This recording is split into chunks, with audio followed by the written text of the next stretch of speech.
tolerating animal abuse, but it was a little bit kinder when it was like put a toad on a trebuchet and shoot it out of town to get rid of the, like, rather than like banish, or kill the actual people. I mean, not for the toad, obviously, that didn't work out as well, but. No.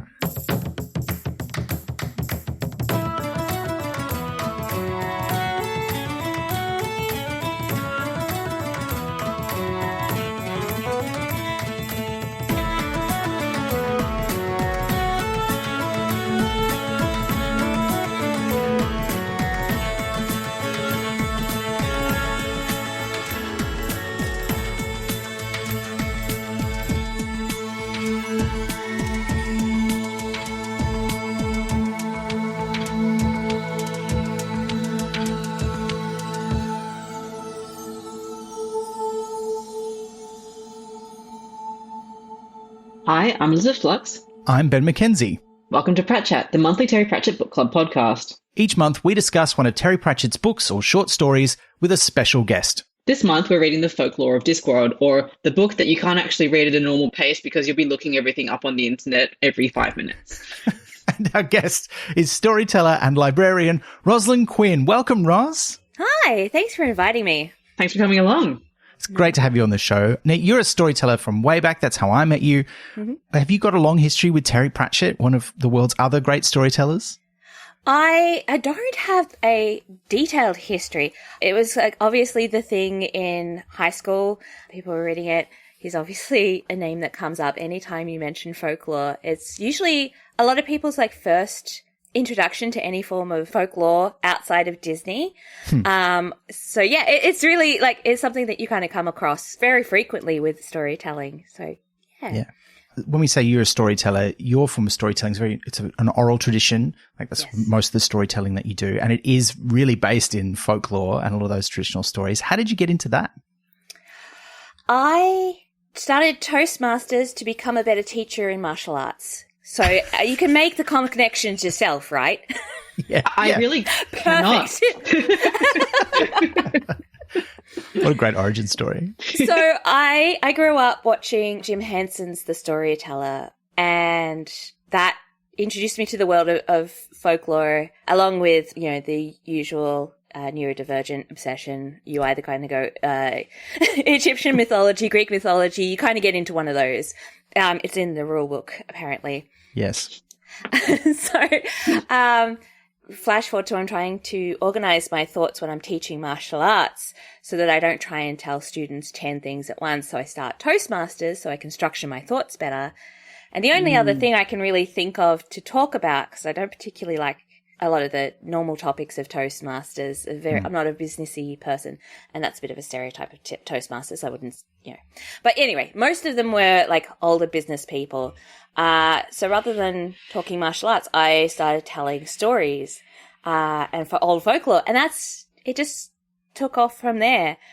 And one of my friends was sitting on the couch and said, if you ever did a fringe show, what would you do? And I'm like, I'd love to do the storyteller kind of thing. And I had a few drinks by then. And she's like, would you do it? And I'm like, yeah. Next thing I know, she signed me up for the Fringe Festival because I agreed to something. Anyway, it went from there. And now I do storytelling at festivals, and I just finished the Ren Fair. I do roving performing just about anywhere. Look, if you give me one or two people, I'll just go boom. Yeah. Hey, there's two people here, plus our listeners. There is. So yeah, usually it starts with one or two, and then they kind of come in more, and then, audiences of 100 or 200. Or if you do Firelight Festival, there's thousands of people. So wow. Yeah. Do you have a go-to story, or is it like inspired by what's around at the time? So you have a go-to one. Is it okay to hear what that is? My comfort story is Davy and the Fish King, and it was given to me by Taffy Thomas, who is the first storytelling laureate of England. And he's the most incredible story himself. He has a jacket with sort of silk and embroidery all over it that has all of his stories. And that's how you pick a story, is you point to a spot on his jacket that tells you the story associated with that. Wonderful.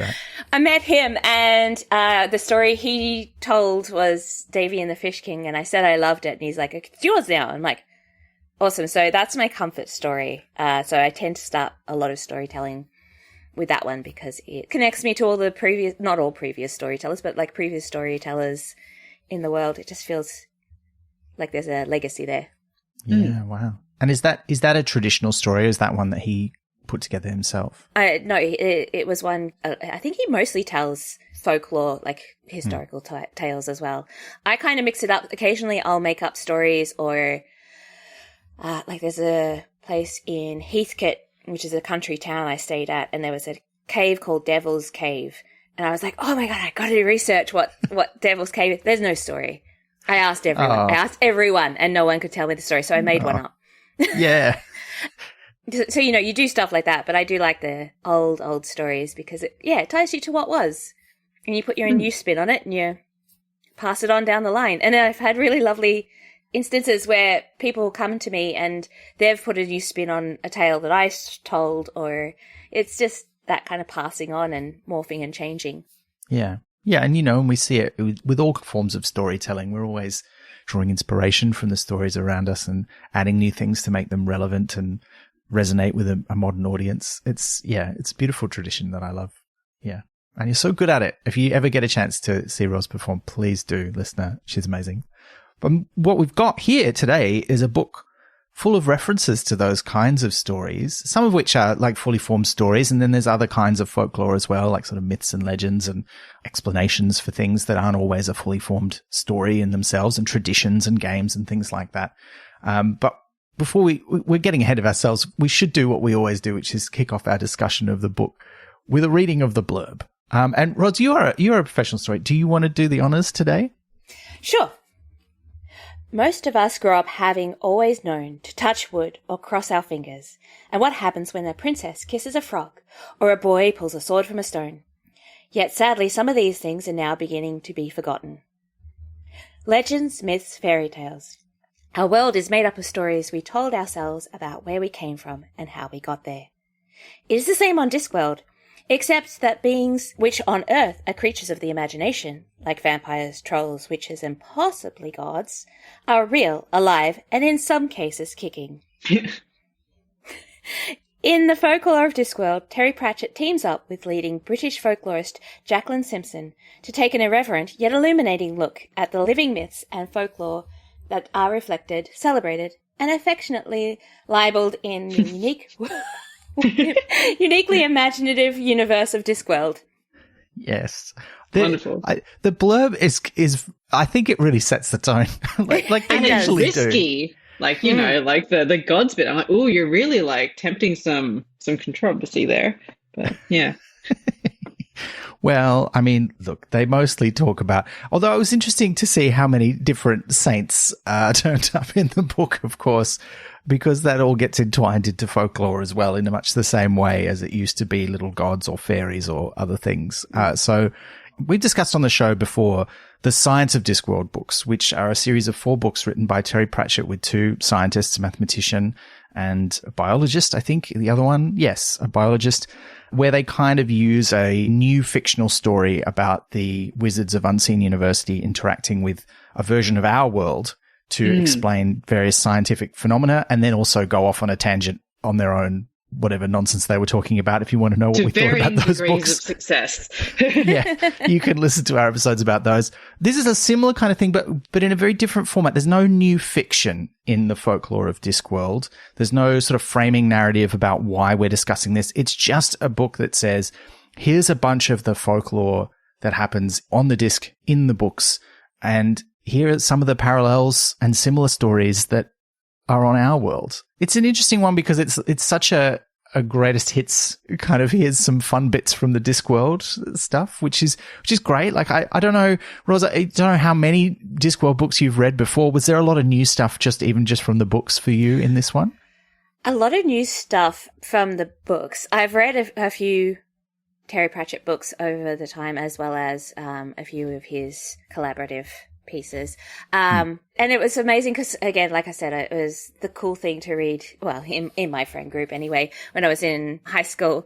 So I was just like, I remember that. Like, it was just really, I remember thinking that, blah, blah, blah. And of course now, being a 42-year-old woman now, it's a very different perspective on some of the things.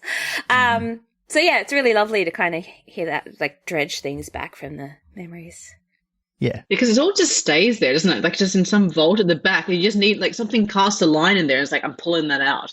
It's still there and I'm pulling it out, and I haven't thought about it for 20 years, but it's just going to pop up. And the same with some of the, like, the legends that you go back to the earthly parallels in some of these. I'm like, oh, I know that. Like, I remember reading that somewhere or someone telling me that, but you haven't thought about it for a long time, but it just, like, fishes into that part of your brain that, like, is storing it in, like, cold storage.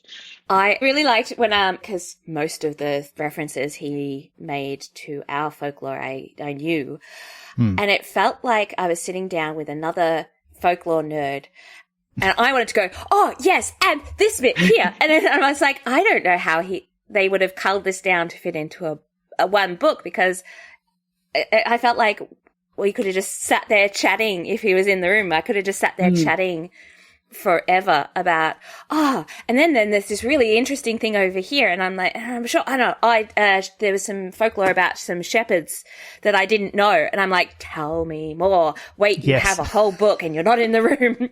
Because I listened to the audio book, it was just like, no, more. And they're like, no, it's a recording, Roslyn, you can't just demand that you learn more about shepherds over the other side of the world, you know.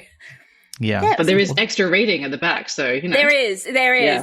I'm so excited. Yeah. I assume half of those books are on your shelves, Ross. Yes. Look. Of course they are. There's a problem with being a librarian and an avid op shopper and antique person. Yes.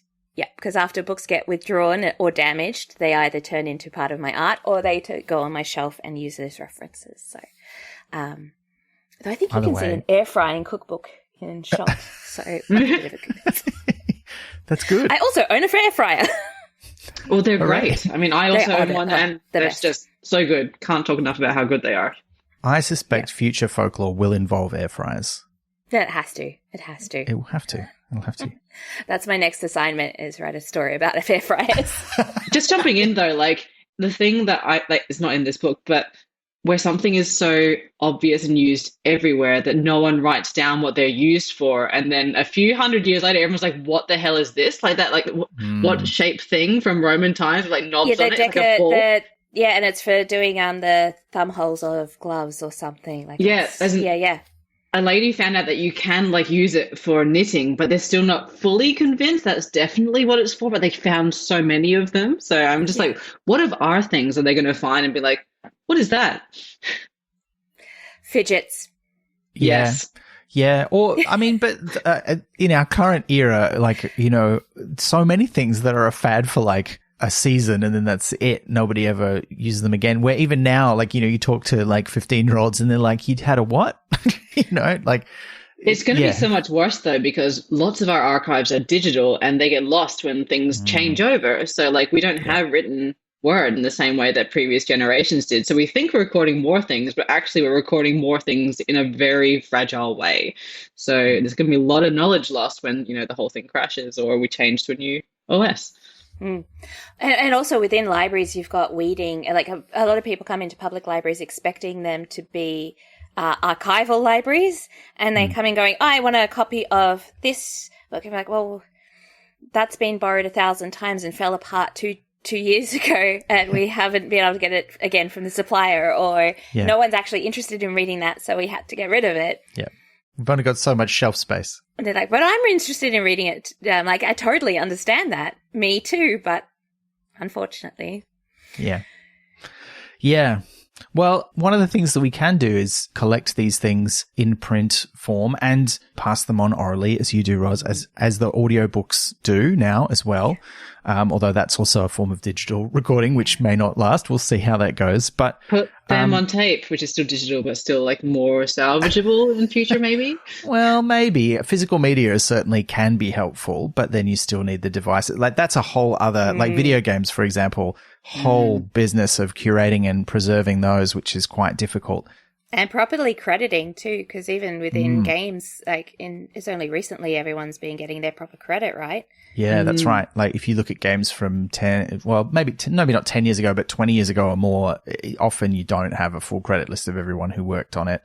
And there are websites which are trying to, correct that by finding out who worked on what things. But very difficult. Should we start carving things into rock again? Yeah.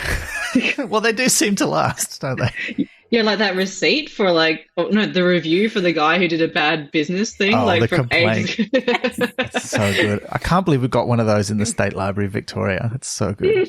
We what now? Oh, it's a copy of one, I think. I don't think it's the original list, but there is one on display there. Yeah, you should go and have a look at it. It's great. I will, yeah. I feel like we need to start a new fitness fad on TikTok or something like that, stone carving books into stone tablets as a arm workout. Yeah.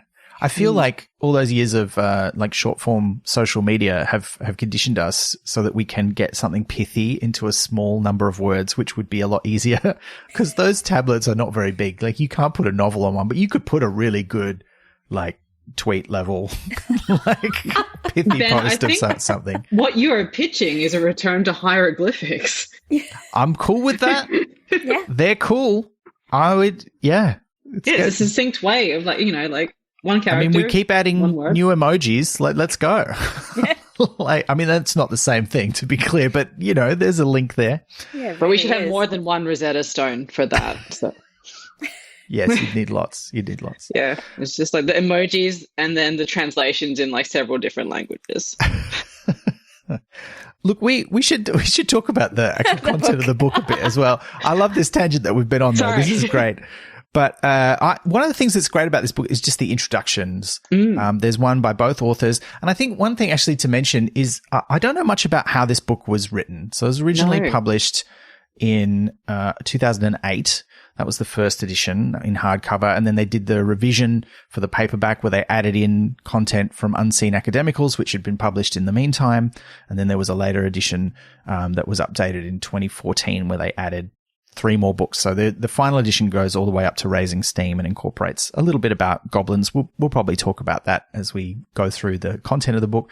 But we don't know much about how it was written. There's some fairly good kind of documentation talking about how the Science of Discworld books were written, or at least some ideas. And we know that Pratchett wrote the fiction chapters and Jack and Ian, who were the co-authors, wrote the science chapters. And they probably, gave each other feedback, but they split the writing that way. Whereas this is all written just in one voice, apart from the introduction. So it's really not clear who's written what and how much, because most of the stuff that's from the Discworld is quotes from the books or summaries of stuff that happened in the books, with some good little twists on the jokes from the books, but not a lot of new jokes, although there are a few good new funny bits in here. I think that's fair to say. On the shared voice, because I couldn't sort of be like, this is Jacqueline and this is Terry throughout it. It was like a shared voice, and they would sometimes refer to the authors or we. But I have a question for you, Ben. Do you think Terry Pratchett would have referred to him as Doctor Who? Yes. Because that's in a footnote. I think he would have. We've never really talked about Pratchett's relationship to Doctor Who on this show, probably because we don't know heaps about it.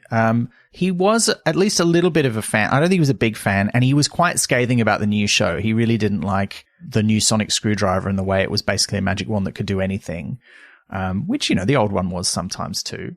And he wrote an essay for a collection of essays for a charity called Behind the Sofa. I think he might have written an editorial for something as well, but he only wrote about Doctor Who twice. So it's difficult to know exactly what he thought, but he was certainly aware of it. I mean, you can't really be interested in science fiction and fantasy and live in the UK and not at least watch some Doctor Who. You're allowed to live in the UK and not know about Doctor Who. That's true. It is an institution, and it's been around for a very long time. But the footnote refers to him as Doctor Who, not the Doctor, is what I'm saying. That's very common. A lot of people say that, and I think it's my editor persnickiness coming through, I think. Look, I'm with you. I know it's not correct. It's not his name, or their name, but that's how most people refer to the Doctor. And it's a succinct way of doing the footnote. You don't have to say the Doctor from Doctor Who so that it's explaining it, but I just, as an editor, I'm just kind of get it right.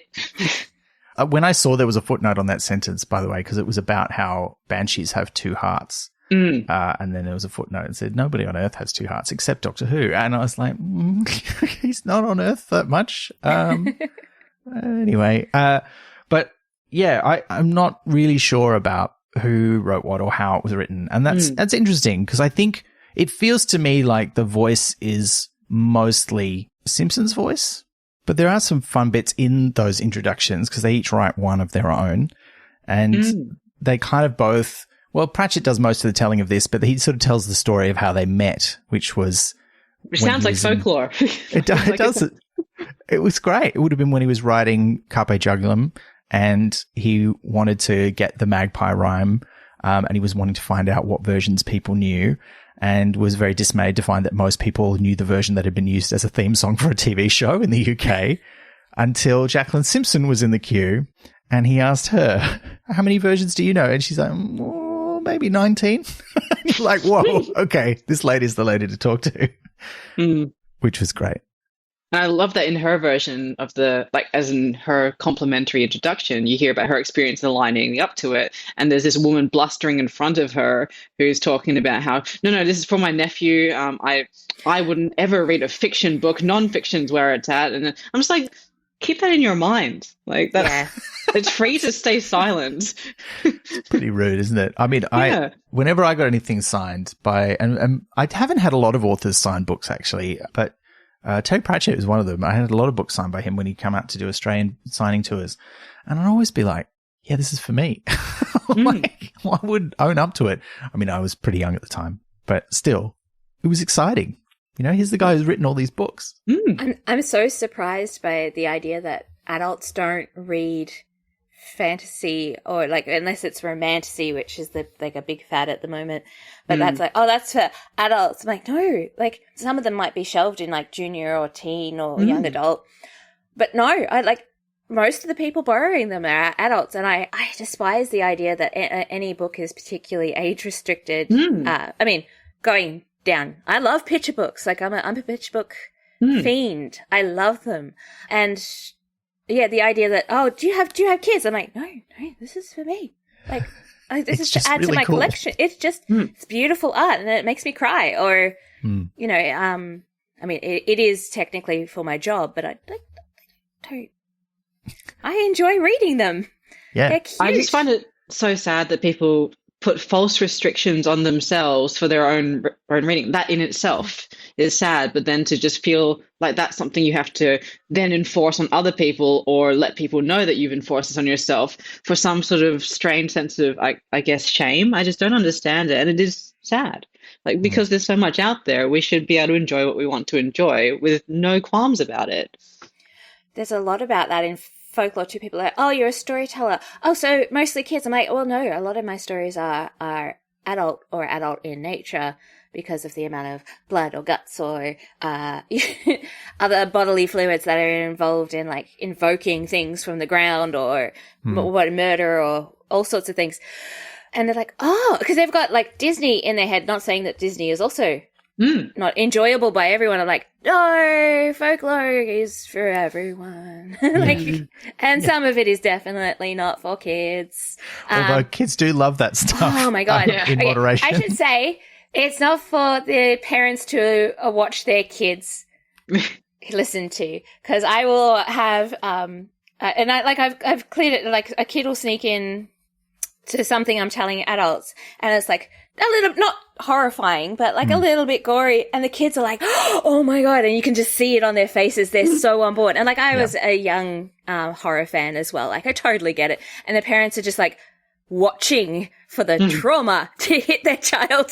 And the kids, it never does, but they're just like, oh, should I remove my kid from Yeah, when I worked with children doing like creative writing workshops for like nearly a decade, and when you let kids write about whatever they want, it's always like people blowing up, being dismembered, like, trains crashing into the ocean, like oh yeah, it's carnage. It's carnage. Well, when I was young, my favorite stories were, and they still kind of are about death. And particularly personifications of death and that sort of thing, which obviously Terry is an amazing hand at, but all sorts of personifications of death.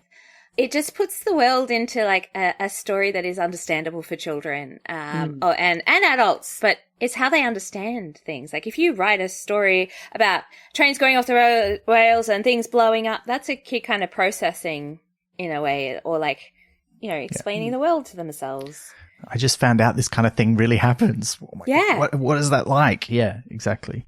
There are a few other things in the introduction I want to make sure we talk about, though, because one of my favorite lines in the whole book is in Terry's introduction. And I know one of our listeners asked us about this as well. I think it's also the same one I have. I love it. Which is Jacqueline invited him to talk to the British Folklore Society.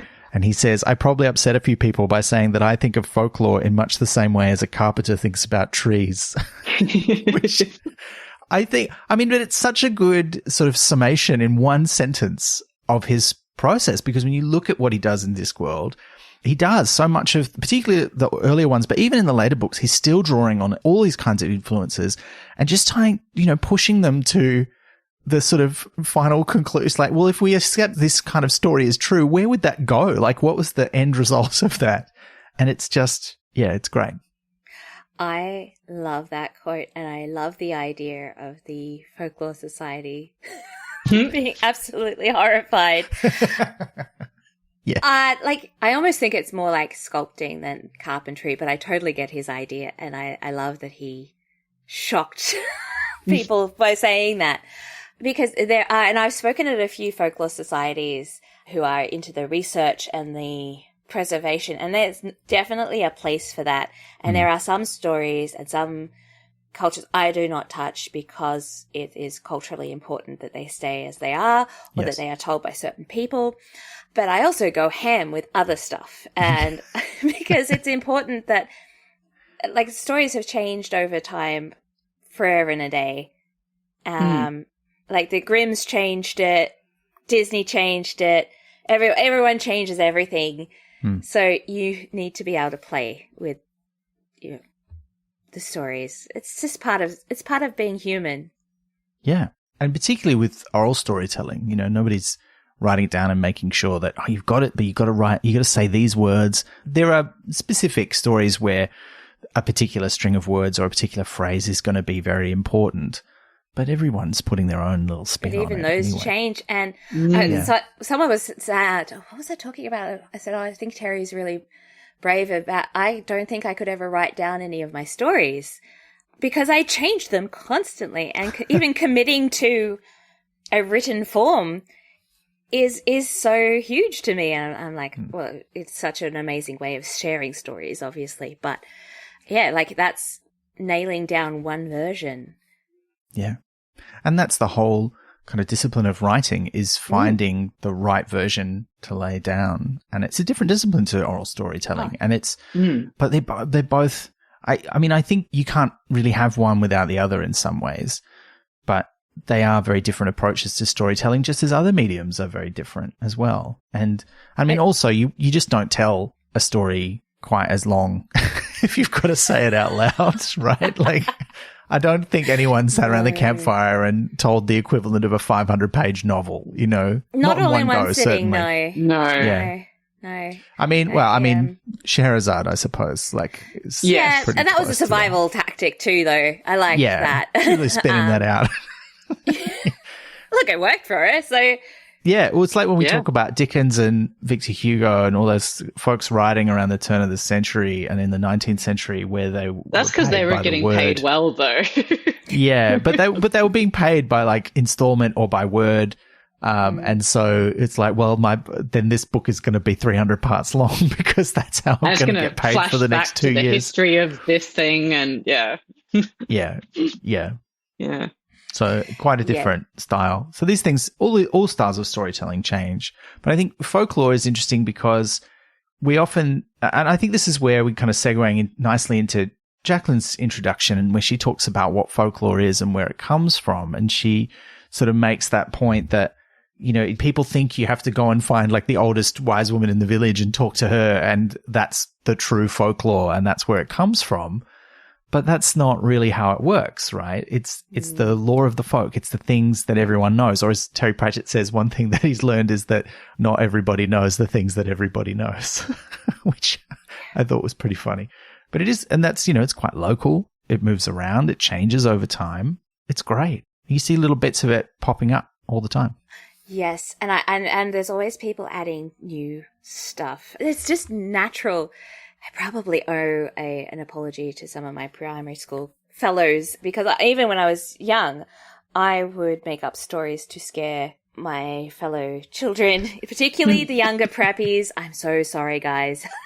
I'm so sorry. I apologize so much, because I would commit to the bit and I would carve spooky carvings into the dirt or make fake dinosaur footprints, because I lived opposite the primary school. Wow. So I could... Man, if they didn't want to what an listen to it, they didn't opportunity. have to. They didn't have to. Yeah. But they did, and they came back every recess and Of course they did. Oh God, I probably owe them some therapy bills.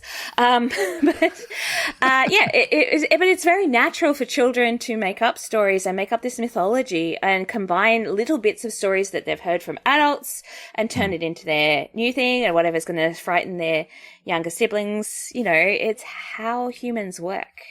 Yeah, and even now, I just thought, at the time we're recording this, the movie Backrooms has just come out, which I saw and did not really like, but we're not going to go into that. But it is a movie that's born off a 4chan site, which spawned a mythology of its own, with lots of different people putting up videos and things of the Backrooms, which is for those who don't know, a liminal space that has popped up and no one really knows why. And there was one young teenager started making videos showing what these air quotes backrooms looked like, to sort of feed into this mythology, and then they made a movie of that. So there's new ways of creating, it's new, but I'd argue that that's folklore as well, because everyone is chipping in and has their own sort of take on it. And in 10 years there'll be something on that as well. It's like Slender Man from a few years back, all of that kind of thing. So we're constantly finding new ways to shape stories together. Absolutely. And listening to the quote-unquote history of Slenderman, which it's not that old, but then people will tie it back to there's German myths and German poetry and stuff that they're like, oh, this is actually this. And I'm like, yeah, people have been creepy forever. And I love that. And we're creepy as hell now. And I think the more we have horrible things happening in the world, the more we try and explain horrible things and make other horror or even things to comfort us. It's that quote that we don't need stories because they tell us dragons exist. We need them because we tell that dragons can be defeated. I've got Is that G.K. Chesterton, I think? I think so. I need another coffee. Also, we'll look it up for the episode notes. Don't worry. Yeah, it'll be awesome. It's a huge thing. There's quite a lot of research and theories around how people use stories to both comfort and explain the world to themselves. Not just how fire came to be and the Neanderthals explaining fire, but how bad stuff happens in the world now. Yeah.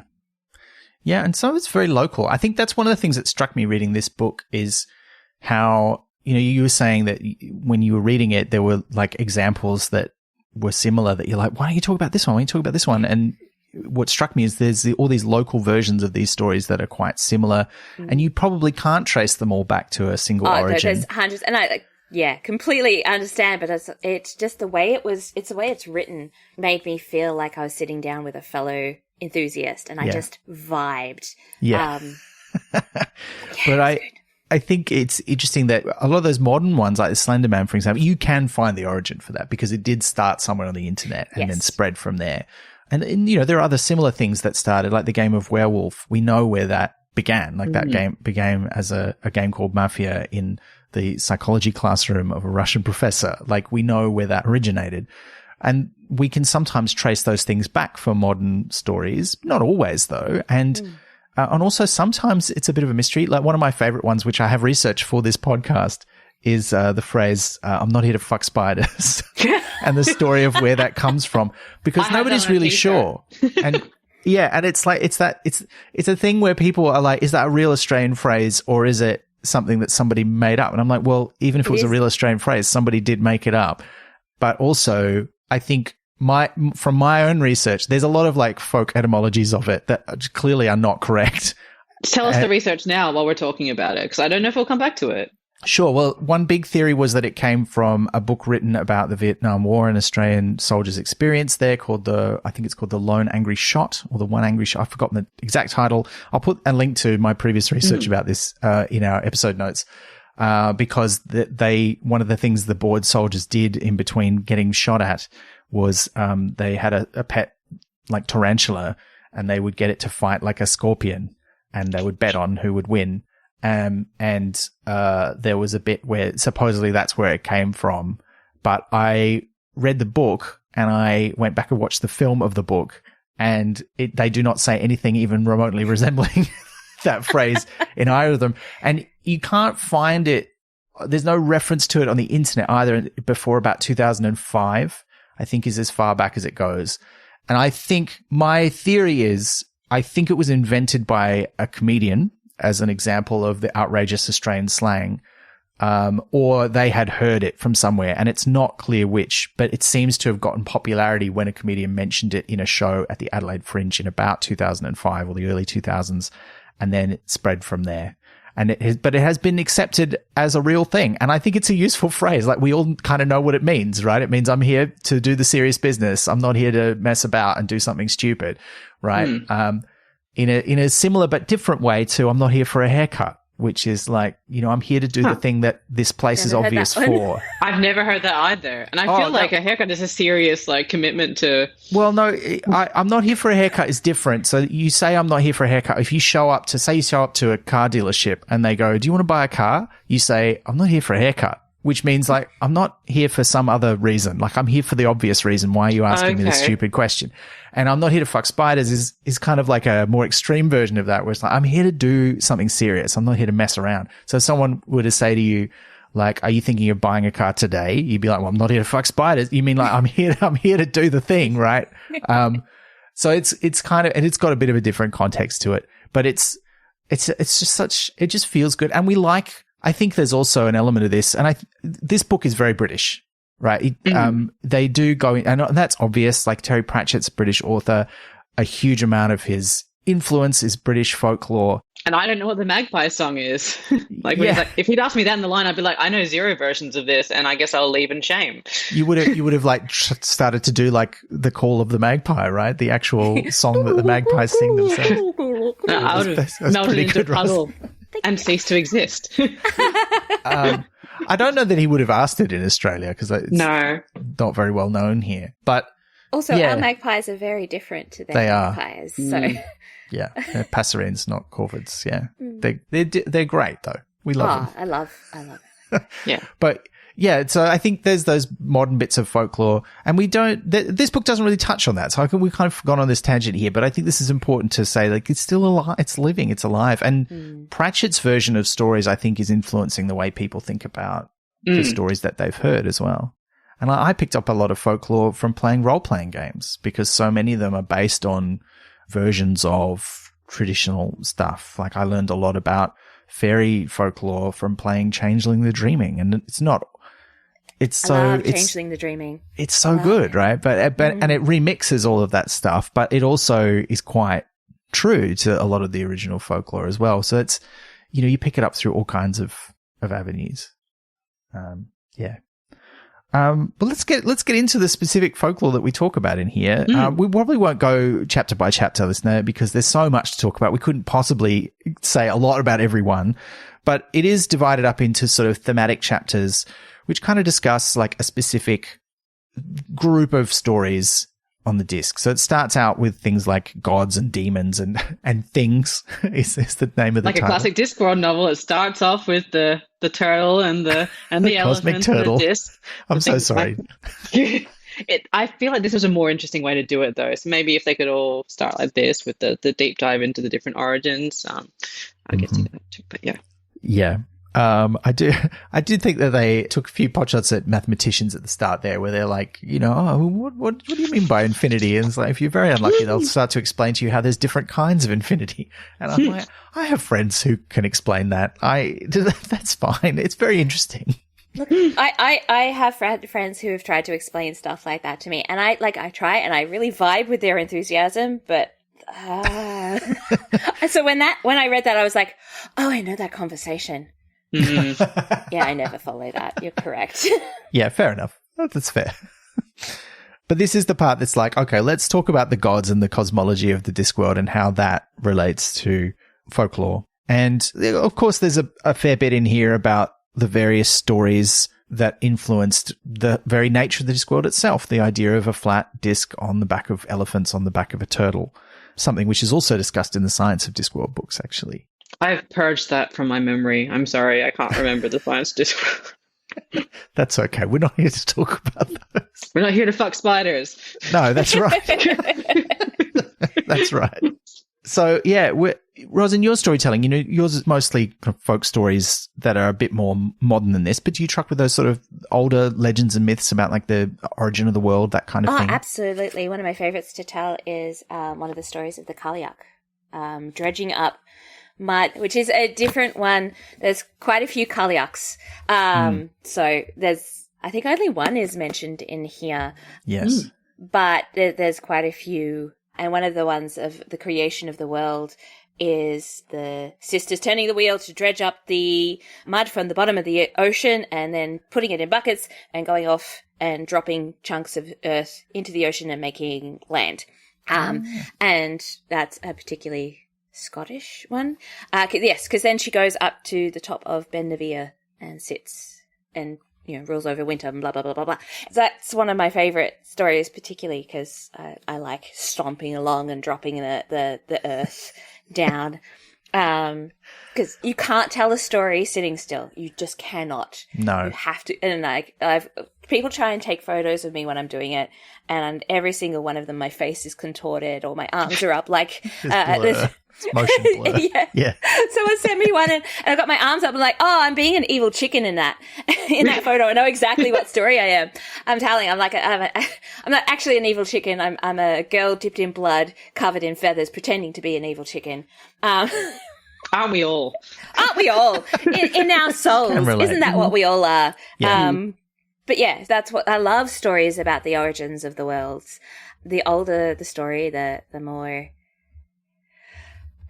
weighty it feels. And particularly for like things like the Firelight Festival or seasonal festivals, I like to tell stories about seasons and turning of seasons, and that's often tied to very early stories and gods and, very rarely is the changing of the seasons some guy in a hut twiddling his thumbs. It's always like something the gods. dramatic. It's always something dramatic. No one's just sitting there with a little dial going, winter. Yeah. And summer. No, someone's trapped in the underworld. What or if I falling dragged a from the sky. lady to hell because I thought she was pretty? Yeah, exactly. Yeah, exactly. Exactly. And I think the gods is one of the more fun bits with Pratchett, where you can see there's the obvious three influences, where the pantheon of gods on the Discworld is clearly like a mashup of like Egyptian and Greek and Norse mythology, right? Yes, Just sort of smashed together in a really fun way. But there's so many of the little weird stories that he likes to pick apart. And there's some great examples throughout the book, actually, of this, particularly when they get into the chalk bits and they're talking about Tiffany taking on the mantle of summer. There's the whole stuff with the cornucopia and how he's invented, because it's kind of like when kids in workshops want to tell a story that's obviously One Piece or Batman or something, and you give them the advice. The way I always used to describe it was, look, you got to be like Robin Hood, right? If you stole the Sheriff of Nottingham's horse and you just rode it around, everyone would know. But if you put a blanket over it and you paint a spot over its eye and you give it a new name, then nobody will know. And also now you've got your own horse and it looks different and it's fun. And it's one of the great joys I find in my own writing is when you are creating a fictional world and someone's watching a TV show or they're reading a book or something, you get to create your own version of that thing. They're not watching Star Trek. They're watching this other weird show that I made up that's like Star Trek, but I get to decide what it's like. And it's one of the great joys. And Pratchett does that so well with the gods, I think. I think my favorite bit about Io in this is the eyes and how he used to have ravens, but then he doesn't anymore. Yes. Because they would eat the eyeballs. I snort laughed so hard listening to that. With the audiobook, I just think I sprained my sinuses. I snort laughed so hard. Yeah. Do you reckon he saw it coming or like? Well, only for like 2 seconds. One of the things I found interesting about this book is that every now and then, as well as kind of recounting what's in the Discworld books, because I think that is a joke from one of the books where they talk about IO. I can't remember if that's true or not. I think it is. But every now and then they say something that I'm like, I don't think that's in the books, but now I guess it's canon. Like in this chapter, there's a bit where they describe the ice giants who turn up in sorcery, like they're going to destroy the world. Although in the Discworld fashion, it's great because they're like surfing on glaciers down the mountains. But they describe them as a species of super troll. And I'm like, okay, I don't think that's mentioned in any of the books, but I guess that makes it true now that they're troll related. I don't know. I thought that was interesting. Because I haven't read all of the books, a lot of it I just assumed, I'm like, oh, that's just in one of the ones I haven't read.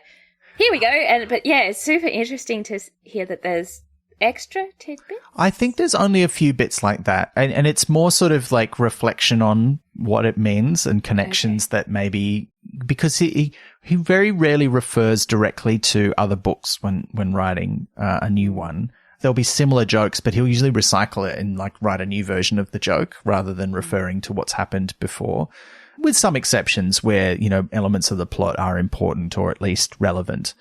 But yeah, I don't think there's lots in here that's brand new, but there's little snippets here and there where you're like, oh, I hadn't thought about that. I don't know that that's in the books, or maybe it is, but it's not really called out in the same way as it is here. So I just thought that was interesting. Did we know canonically that Io's ravens were the ones that Miss Treason had? I think they're named after them. But it says specifically only to find a job with Miss Treason. Well, I don't think that's meant to be literal. I think that's metaphorical. Because I think she's got regular ravens. Yeah. But she named them after Io's ravens. Or in our case, Odin's ravens. It's just spoken very literally. Yes. Well, this is sometimes the danger with folklore, right? Because you tell a story and the story is told as if the things in the story really happened. And often that is mashed up in some way with real history where the line between the two is not always clear to distinguish. But I do feel like footnotes have a special gravitas of being like, we're clarifying this as fact. Maybe Miss Treason wrote that footnote. That's true. That is the kind of thing she would do. Yeah, that's part of her mystique. Like, Miss Treason's my favorite thing on planet Earth. she's absolute goals. I love it. Oh yeah, she's great. She's amazing. Agreed. One of the things about this book is because it is focused on folklore, there are a lot of things in the books which are not drawing on folklore. They're drawing on other kinds of storytelling. For example, the things from the Dungeon Dimensions, clearly inspired by Lovecraft. And I was surprised to see that get a mention in here, really, because I'm like, even he's not really drawing on folklore, really. He's kind of making stuff up. And he uses some folkloric terms, Lovecraft, like he does talk about vampires and ghouls, but he's not really using those in the way that folklore does. He's using them for his own, let's be real about it, racist reasons. We do need to acknowledge that anytime you talk about Lovecraft, I think it's important. Unlike the book, which I was surprised is like he's in quite a favorable light, and they talk about him as like a vessel through which this like passed into our world. And he pops up quite a lot in like this section as well, but like quite like not warmly necessarily, but quite neutrally, considering how like blatantly racist he was. There's a few references. I'm like, I would have added a caveat to that, because and there's some like later on. There's also some terms of like words that are now slurs, which I assume at the time he wasn't aware of, and stuff. But it's still not calling out H.P. Lovecraft and stuff. Still kind of like, well, I'll do it. That guy was a dickhead. Just sitting there. It's like, it's. Yeah, but I quite liked how he didn't. It was H.P. Lovecraft and a bunch of others, and like even just modern cinema and stuff. He was treating it all as a part of folklore, which it is. It becomes that way. Absolutely. Yeah. And we see that with the later chapter about vampires, where it's like, well, all these modern things we know about vampires, they're really all about 100 to 150 years old because they all come from those early novels and then all the films that were made of them that have kind of solidified what our idea of a vampire is, whereas it used to be a lot broader and more weirder and grosser. Yeah. That was my favorite chapter. Like the fact that like vampires are so OCD that like, okay, you're just going to like bother them with tasks and they won't come and like slaughter us. Like I can absolutely get on board with, I will do the murdering after I find my sock. It's like, Yeah. Good stuff. And tying it to the real thing. Like, if you dug up a dead body and it was like gross looking and gaseous and might make a noise when you puncture a thing, I'm like, yeah, I can see how people who didn't understand science can be like, that's a supernatural creature. I quite enjoy how some of the, like the counting has kind of crept back into stories again. Modern interpretations of vampires are kind of, like it all kind of went into one point and now it's kind of going back out again. Yeah. And people are digging for older ideas or newer ideas and they're expanding out like vampires. There's a couple of podcasts that I like that are fiction podcasts, particularly. The Magnus Archives has an amazing vampire lore that I really like because it's proper gross. Great. Yeah, there's just different takes on vampires again. Yeah. Like that's a newer approach to the way Pratchett kind of approached them, which was to kind of distill the traditional ideas of vampires, like multiple different ones, and kind of synthesize them. And that's why he's got, you know, that kind of generational divide where it's like granddad was like Nosferatu, and dad was like, you know, Bela Lugosi, but I'm like, I don't know, the vampire Lestat or something. So it was, yeah, there's a real nice progression there where he's trying to tie them all together. And then now we have, what's next? Like what's new? What old stuff can we revive to really make something fresh? Yeah, it's cool. I think he gives other creatives permission to play with folklore rather taking it down off the museum shelf and putting it in a play pit is so important because people get quite reverential about folklore. I think being able to play with it and use it to reflect society and culture is so important. Yeah.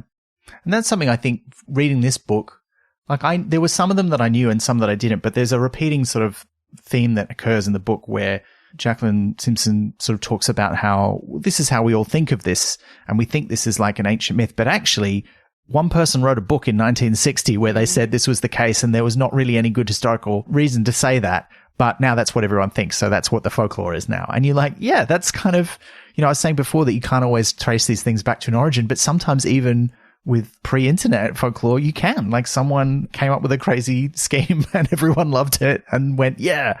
And so much stuff goes back to Shakespeare in this book as well. Yeah. In this Gods chapter, Herne the Hunter is like, yes, he's not actually an ancient Celtic god. Like it's a thing that Shakespeare wrote about. And it's similar to some other things that were in folklore, but he had his own spin on it. And now people think of that as like the real quote unquote version. Yeah. I feel like the real revelation in the chapter was that Elizabethan audience was like, horns, so funny. Just that's like the epitome of humor. Something's got horns.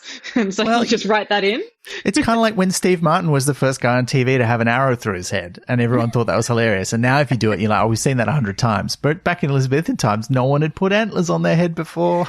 Well, isn't the jester hat based on ass ears? Or the ears of an ass? Is it? Oh. I think it is. Or, I don't know, maybe. I hear a lot of little bits and pieces, oddly, in this job.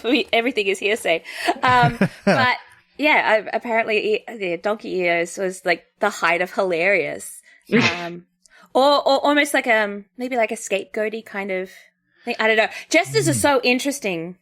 Yeah, did they ever really wear those weird caps with like the little curled horns and the colours and the bells and stuff? Is that a real thing or is that an invention that we've come up with from I don't know, Danny Kaye or someone? I don't know facts.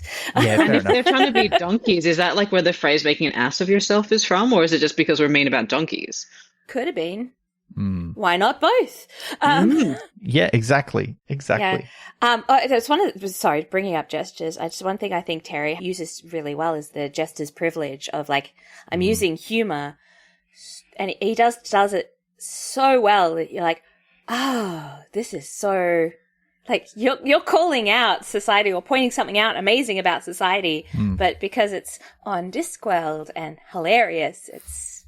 Yeah, holding up that mirror, but it's like a funhouse mirror.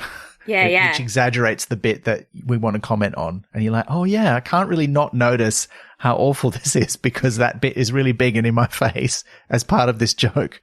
Yeah. And fantasy, both fantasy and humor and comedy do that so well. So when you combine them with the skill of Terry Pratchett, it's like, well, this is just perfect. There's a Scottish folklorist that I follow on TikTok called Kenny Boyle, and he's one of my favorites. And he shares folklore, bits and pieces about Scotland. And he was talking about the wee free bin. And he's like, usually we'd find, like, it could be seen as insulting, but because Terry Pratchett's so charming, he gets it's so, which is interesting because other fantasy writers are under attack, and some rightly so for the way they portray different Celtic cultures. And there's been a couple of cases where people just kind of borrowed names without any kind of consideration of where those names come from or what they mean in the real world. Yeah. Or portraying them as violent and drinking, and which, is a stereotype that is harmful. But it's when you do it, like Terry's just got that knack, Yeah, there's a charm to it. Like, you don't feel like he's saying, I'm pointing out this is dumb. It's more like, don't we love this? He's like, this guy's great. Like, you can feel like the joy that infuses his writing on these things. When we talked about The Last Continent, which is the book set in, the Discworld version of Australia, I think there's an element of that for us, even though it is very much based on that kind of cultural cringy version of, like, outback Australia. But we also commented on how he really distances Indigenous Australians from that story. And there is a version of them in the book, but they're very much not fully present. And it's kind of because they don't want to have anything to do. Like, it's not really said outright, but you get the impression it's kind of like, well, we don't truck with these idiots. Like, we're getting on with our own lives because the Discworld version is not a horrible colonialist nightmare. But I think that is an interesting comparison because there's parts of that book that you really do love as an Australian, and then there's other bits where you're kind of like, but mostly it's very charming, and you kind of on board. I think too, like, Terry is a white older British man, and you got it, and the mythology and the stories and the cultural images he has been exposed to, you kind of got to take that into consideration. 100%. The view of that is very of that viewpoint. One of the things that I noticed a lot is how women and a couple of people are. It's not. I'm not saying I would never say he's portraying them bad, but it's just a very different. My perspective of folklore as a woman and a young queer woman in Australia is very different to an older white gentleman in England. Yes, and that's kind of amazing. I love that, and I love hearing how people tell stories tells you more about them, I think, and the world that they live in than the actual story. You know what I mean? Yeah. Yeah, I do. And I think that's a good segue, I think, to get into some of these later chapters, because there's a few chapters that are specifically about different kinds of people on the Discworld, like dwarfs and elves and then, trolls and others. And I think the way that he brings those in as kind of effectively a stand-in for an ethnic minority in the Discworld is like, I mean, for starters, that's a classic trope of fantasy fiction, yes. Which sometimes is good and sometimes is not so good.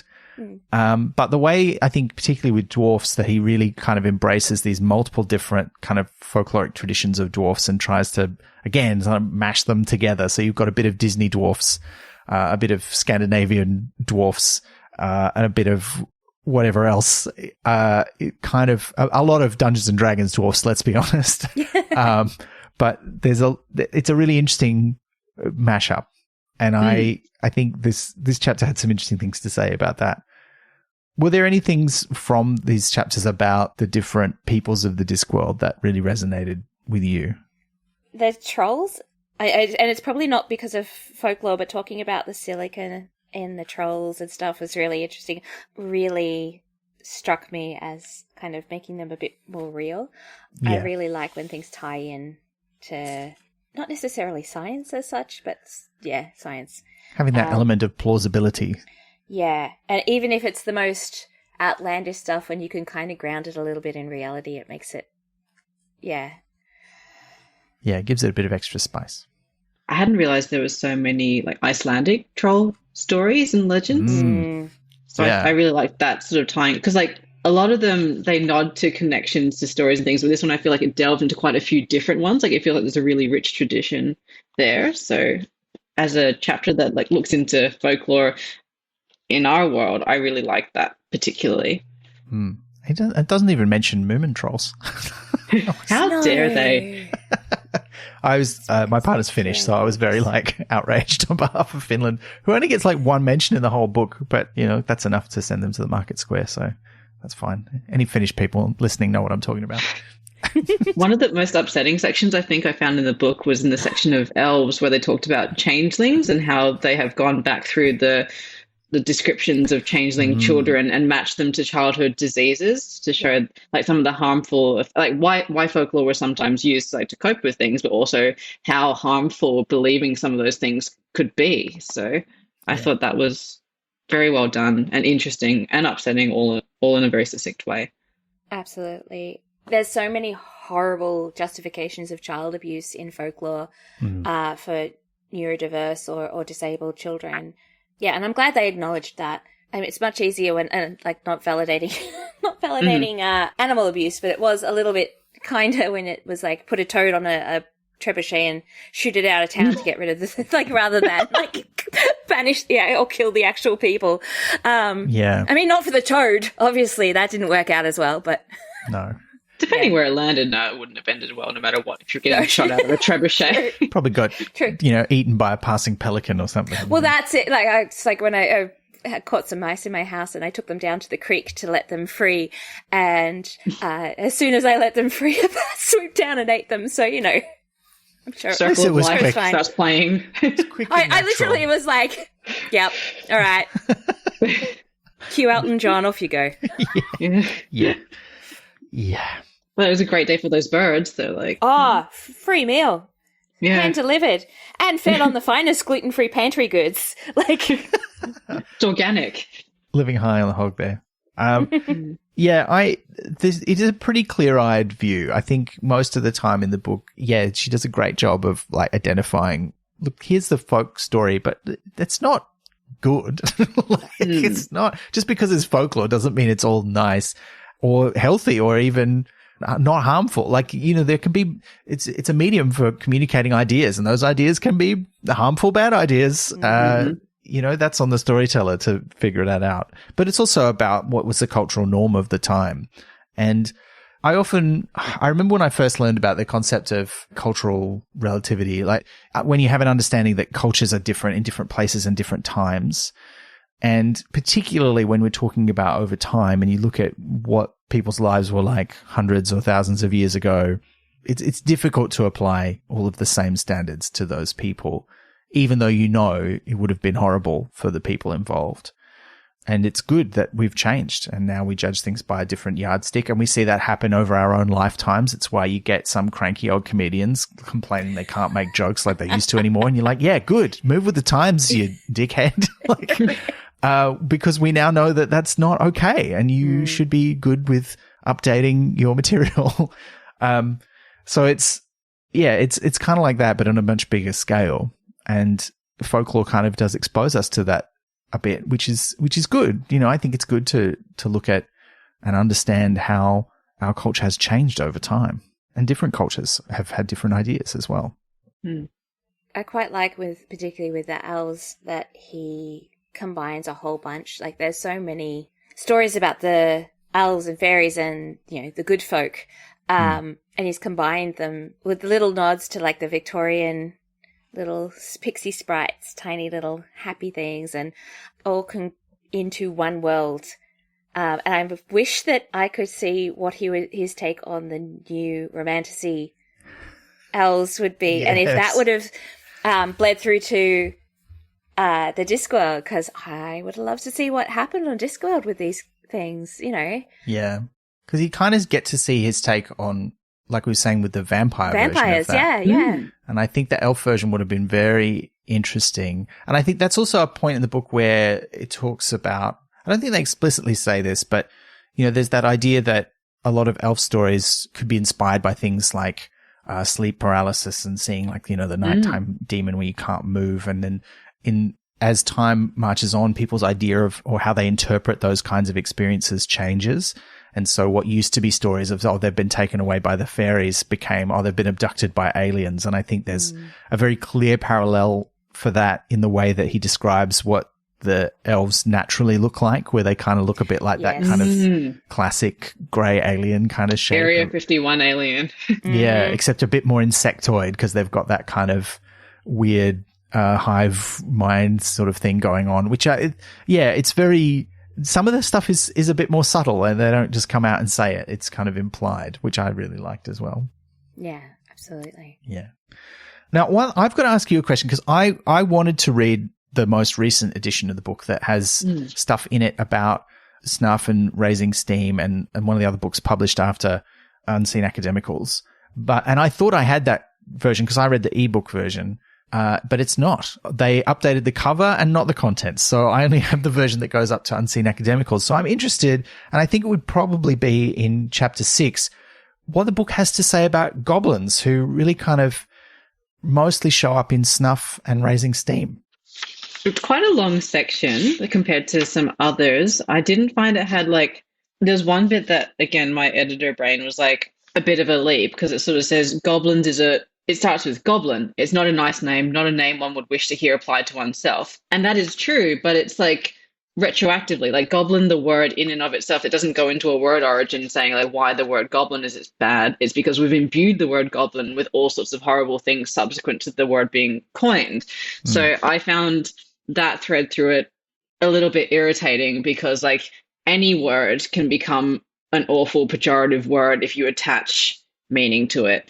The thing that I found good in this chapter though, chapter section, was how it delved into Ungu and how it tied that to real world practices, including one that I didn't know about for a few different cultures, where if you have an amputated limb or you've lost teeth, you have them buried with you or near you so that you're complete after death.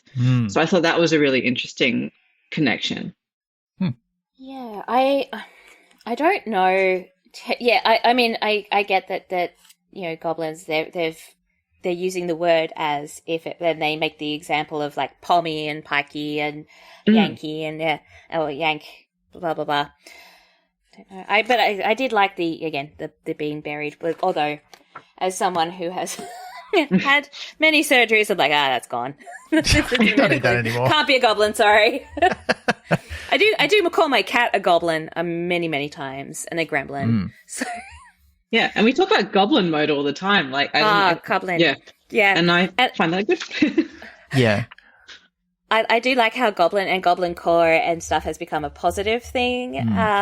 So it is interesting hearing it as that's a bad thing. I'm well, the Discworld is not Earth, obviously, because everyone here loves it.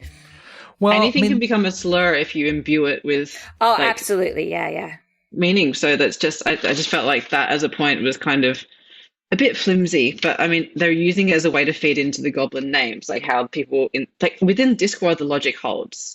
Yeah. So because the Discworld characters don't learn that the goblins have these beautiful names that speak to something that you don't know about them until you get to know them properly. So that logic holds, but it's just in terms of our world, I don't think goblin is particularly awful as a word, and maybe for a point in time it was, but I don't think it's inherently a terrible thing to call someone.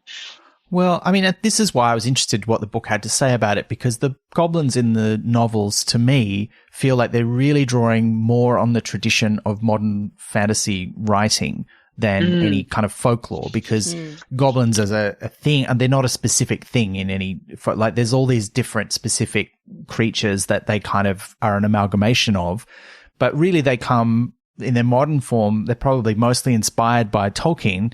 But even there, he doesn't really specify what goblins are. They're kind of really like a kind of small orc. And he doesn't decide what orcs really are either. Yeah, exactly. He's got different origins for what orcs are and where they come from. Although I found the stuff about orcs in this book very interesting. But then, in the Pratchett writing, particularly in Snuff and Raising Steam, it's clear that they come from that kind of Dungeons and Dragons tradition where they are the small, foot soldiers of evil. And they're kind of small, and everyone who has played Dungeons and Dragons or any kind of fantasy role-playing game knows what a goblin is. What the voice is, what they look like, what their behavior is like. They're these little sniveling little creatures that just sort of have to do what you tell them. And that is a tradition of its own. And then what we've seen, and I think this is where what you were talking about over the last decade or two, there's been this real kind of revival, but aren't they kind of cool though? And you see this sort of modern change where they're seen as like having like great mechanical aptitude, or they're actually quite cunning. It's just nobody takes them seriously. Or they're not necessarily stupid. They just, have their own culture that nobody understands. And that's a sort of modern reimagining in a way that's happened a lot in fantasy fiction, where it's like, it's no longer really cool to say, here's an entire race is the usual word they use, but here's like an entire race of people or group of people who are just inherently evil and they're bad. And we kind of understand now that in some fiction that's been really a stand-in to excuse like ideas of racism and eugenics, like all this kind of horrible worst of humanity kind of instincts that we want to reject now. And so there's been this reclaiming of, well, no, in Dungeons and Dragons, we're going to say orcs aren't all evil. Like, yes, there are cultures of orcs who have really bad or evil ideas, but they're not inherently like that as people. Like, that's a cultural thing that some of them have embraced. And you see that kind of similar reclaiming of goblins as they're not all evil, horrible creatures. And it's clear that Terry was part of that, right? That's the sort of the trajectory of goblins in the books, is that everybody thinks that they're these horrible vermin to be wiped out. But then when you get to know them, you're like, no, they're people with their own culture like anybody else. It's just that there's this huge stigma and hatred towards them that pushes them into the fringes of society. So I was wondering what the book had to say about the folkloric origins of that. And it may be not much, because it's not really from folklore. Yeah, so that's fine. But just on a similar note, just when we were talking about how goblin is something that a word that we would use affectionately now, looking at monsters and their human aspects, it's happened a lot, and I think it's happened throughout storytelling, but often more so, particularly with minorities and cultures that are put to the fringe, they will adopt monsters or creatures or goblins as a descriptor, or the whole thing about the Mothman is now queer. All these lovely things of like being othered. They've kind of gone, well, if you're othering us and you're othering the monsters, then that monster is now ours. Yeah, and I love that. So much. And it's kind of along those lines. It fits in there somewhere, but I'm not quite sure how. I think I need more coffee. No, I see that. Good. Yeah. Excellent. It fits in there. And I think that's, it's one of the reasons why Pratchett is popular. And because you see that in a lot of pop culture too. That's Tim Burton's whole vibe, right? From Edward Scissorhands to, most of the other stuff that he makes is like, well, here's this weird character from outside of fiction, or even, Guillermo del Toro does the same thing. That's why he wanted to make his own version of Frankenstein. It's like, we understand that character because they're not inherently evil. It's just they don't fit in. So people treat them as monstrous. And that is such a strong theme that so many people feel a kinship with. Edward Scissorhands is such a sad story because, like, he's just a little guy made to make cookies, and he has a cookie heart, and then his maker dies before he completes him, and so he's basically trapped in grief, which makes him literally have the scissor hands. So, like, his grief makes him unable to connect with others. It's just so tragic. And there's also, going back to Lovecraft, I really relish how many people are taking his works and rewriting them as either queer or people of color, or in those kind of inclusive stories from their perspective. And I love that he's probably rolling over so fast in his grave he could be used as a murder, because I think that's so justified. I'm like, good, turned. Yeah, and named for him too, like Lovecraft Country was great, and he would hate it. I love it. Like, again, so many horrors now that are queer allegories or something. Love it. Yeah, because he did come up with a concept that we really resonate with so many people. That idea of cosmic horror, that there's these things from outside of our experience that are so big that just get a glimpse of them destroys your mind, or at least your understanding of what reality means. And that is we love it. Like, it's such a powerful idea. And I don't know, is that something in folklore? Is there something, where people get a glimpse of something bigger than the world that they know, and Or is that really a sort of a new thing that cosmic horror brought in?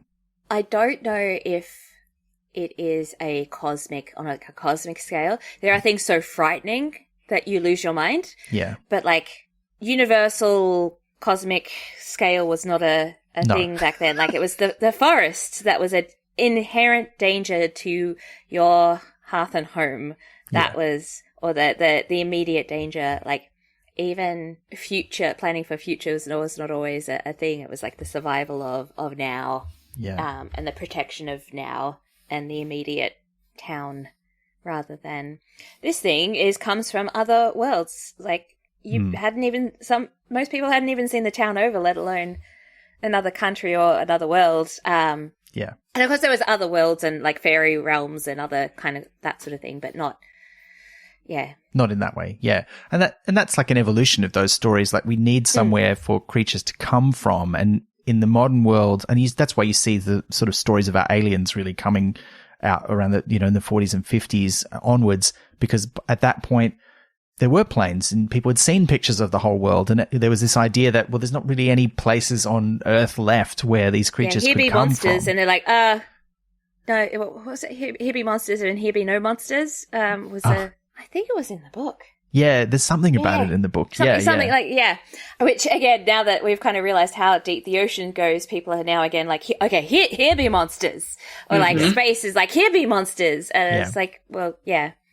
Yeah, the Kraken Wakes is still a terrifying story, and people keep writing new versions of it, basically, which is great. Mm-hmm. Or the, on this complete other scale, finding microbiology that's going to infect everyone. Mm-hmm. Like, it's not always a giant monster. It's like a tiny little thing that's going to ruin us. It's fun, though. Like, anglerfish are not coming here to bother us, but we're going down with stuff to look at them. So, like, they're probably like, what the hell is happening to me? Yeah. Well, that's the Kraken Wakes, right? Like, you go down there and poke around, something wakes up and goes, hey, wait a minute. Like, literally, they've never seen a light that they didn't make themselves. And then all of a sudden, like... And then we kidnap them and take them up to our spaceship in a different atmosphere. Slowly, by the pressure. Oh, my God. Yeah, we are the aliens. We're inspiring folklore in the Mariana Trench. The oh, my God. We're the nightmare that the fish tell each other about. Big bobble-headed creatures. No fins. No fins that come down in ocean ships. Mm-hmm. Yeah. Wow. Yeah. I think this kind of, I don't know if this really ties into what we were just talking about, but one of the things that I liked about this book, yeah. Well, maybe it does. I don't know. But I found it really interesting how even where the origins of stuff that Pratchett wrote about, we know are kind of a bit more prosaic or a bit more modern. Like, for example, the luggage, which we know is inspired partly by a woman that he saw struggling with some luggage at an airport, but also by the fact that he wanted some sort of thing to carry around the treasure that the people playing his Dungeons and Dragons game could have. And so he invented this idea of a treasure chest with legs that wasn't very smart. So they had to be really careful about what instructions they give it, because otherwise it would do something they didn't want it to do. I think, even in those cases where we know it wasn't folklore really that inspired that, Jacqueline Simpson is still able to go, but there are stories about similar kinds of things. Yeah. Which is why it feels like it fits in there, And I thought that was really interesting to see how even those more modern inspirations do have connections to folklore. And I guess that is kind of like what we're talking about with the cosmic horror and the horrors from the depths of the ocean, is that, they've got those connections to, sure, it wasn't aliens or a kraken, but it was like a weird thing that lived in the heart of the forest that no one had ever been that deep in to see. So there's stuff like that connects thematically, if not literally. Or is it that we keep trying to create physical manifestations of ideas, and generations do that again and again? And so naturally there'll be parallels between that. Like, it's kind of like what Roslyn was saying earlier about the Slender Man lore as well. Like, we've created that recently, but someone's created that in the past. And so we can connect those together. And it's, again, like Her and the Hunted, there was the one, is it like the new one from Shakespeare? Is it the one from the 1st century? Like, or are they sort of like the same idea coming through again? Or is it just antlers recurring? Yeah. I mean, you're right. It's the same. These ideas pop up and they bubble up in the consciousness because there's some essential truth that they represent. of human existence. And some of those truths change over time as our culture and our civilization and technology change over time. But some of them stay the same because we're still human beings, right? And why do we keep coming up with dragons? Like, why does everyone come up with dragons? Oh, that is a good question. Because I found that really interesting because there's so many things. I know you're going to have opinions about this, Ros. Oh, I hope so anyway. But there's so many things that people claim is something that turns up in the stories of every culture. Like I've heard that said about ghosts. I've heard it said about vampires. I think this book is the first place where I've seen someone say it about dragons and said like there are dragons in every culture. And I think you can always make an argument for that if you define the thing fairly broadly. Yeah. Because some of the things that the book talks about as dragons, I'm like, okay, yeah, I can see why you would say that's the same as a dragon. But it's not it's not a dragon though. And dragons themselves have very different traditions in different places, right? Yeah, for sure. And I think too, people forget that people move around. People take stories with them everywhere.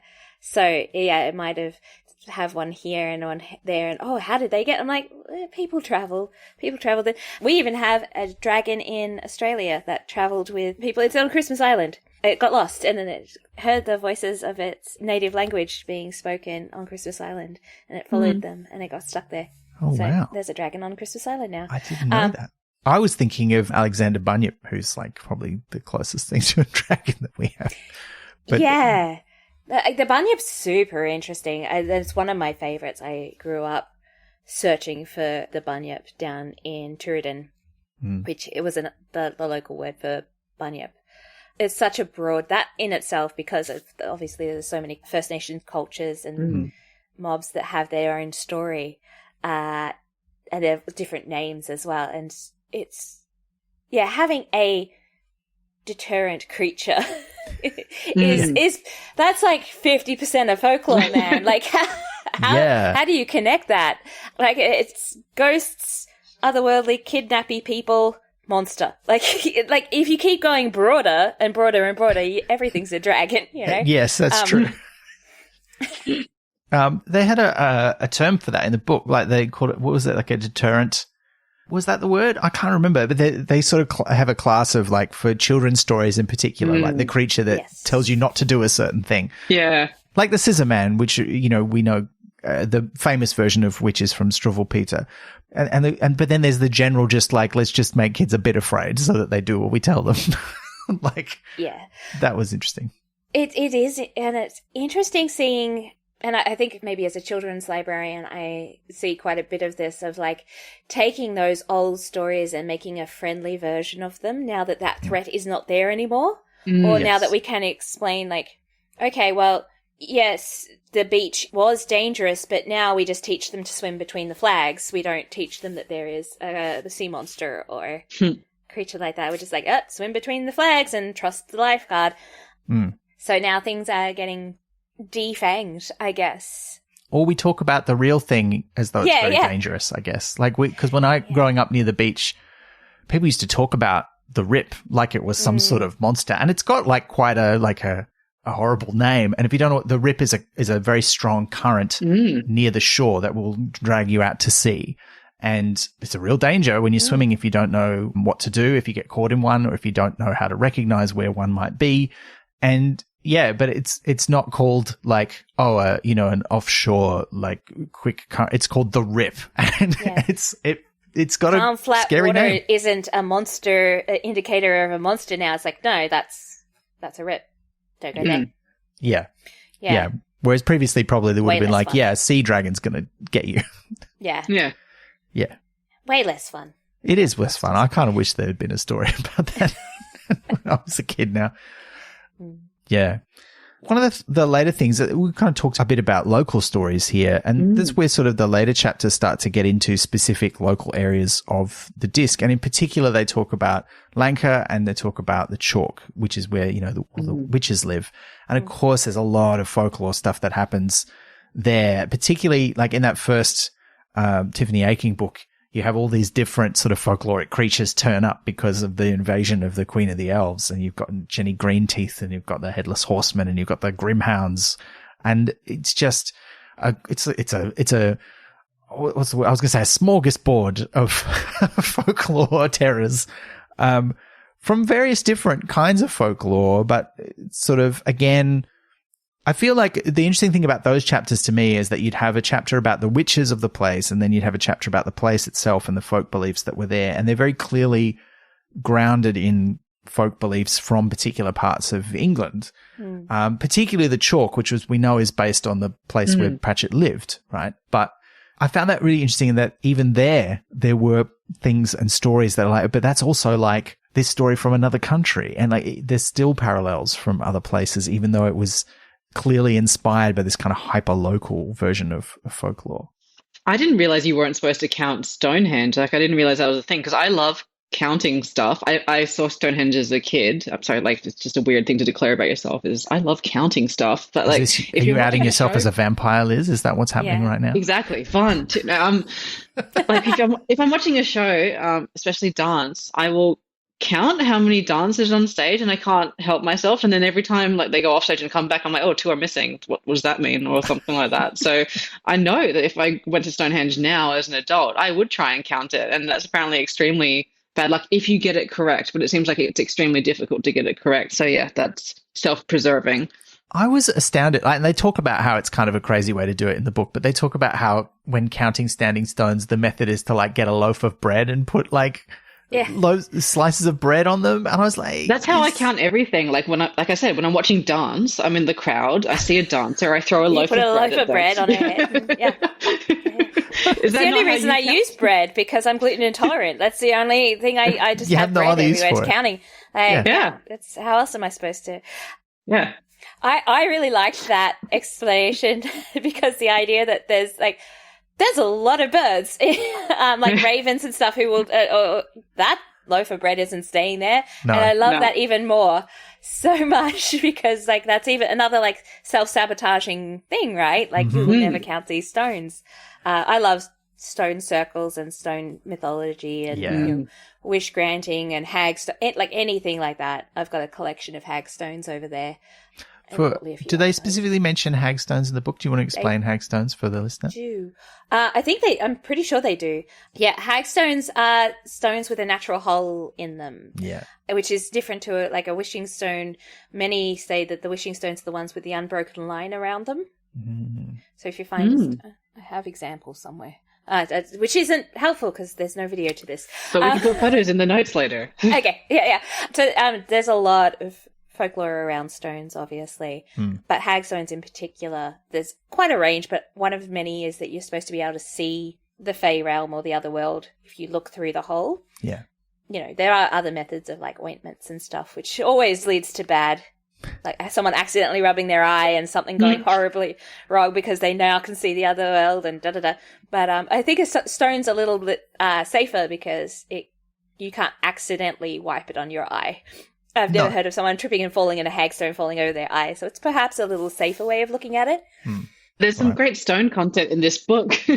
Yeah, with the stones dancing around or stones being counted, I just love it. It's like, and the stone or the rather than the stone of.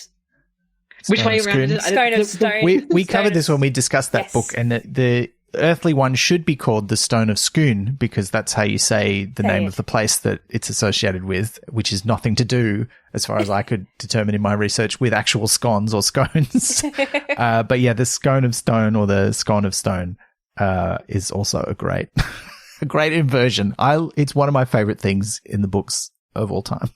It's so good. I like the section about how there's like historic stones that, like, for example, in Scotland, you're supposed to stand in the footprints for a particular clan to show the next leader, and then it was destroyed 300 years ago. And I'm like, tell us why? What happened to it? And then the one in Ireland where it does a happy sort of scream when you're the king and you stand on it. And so I looked that one up, and apparently someone split it in half when it didn't do the happy scream when his like appointed successor stood on it. So I'm like, well, you know. Not good.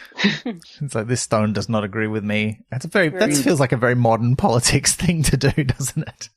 Yeah, well, and it's also kind of like the story. Like, there's a recurring theme of that. Like, the thing doesn't fit my narrative, so I'll make it fit me. So, like, Alexander the Great, like, cutting the thing rather than undoing it. And then the priest is like, well, he's got a sword and there's a thunderstorm, so we'll just like agree. That's fine. So. Yeah, it was great. Hmm. I love how, because they talk about the Alexander cutting the knot in the book, I love how that's often, how it's phrased determines your opinion on the person. Like, if it's a hero, that's really clever, and like, it's a wily way, and you're clever, you're a Jack, you're the hero of the story. And I was like, well, no, that's cheating, because, I mean, obviously, you're conqueror, and in being, but, I really like it. I'm like, I would have loved that if it was anyone else. Like, if it was the hero of the story, I would have loved that solution, Yeah. I just feel like my toxic trait is that I'm like, I could have undone that knot. I can undo any knot. That was my very toxic reaction too. I'm like, I'm quite comfortable sitting there and just unknotting knots. Like, it's very soothing. I'd love to do that, in fact. Like, that would be great. Yeah, they didn't say you have a time limit. Yeah. You could do it. Or I get like frustrated and people be like, do you want a hand? I'm like, don't touch it. I'm doing it. Leave me alone. It becomes a very different story. We need to close the temple right now. We're like, stop it. 5 more minutes.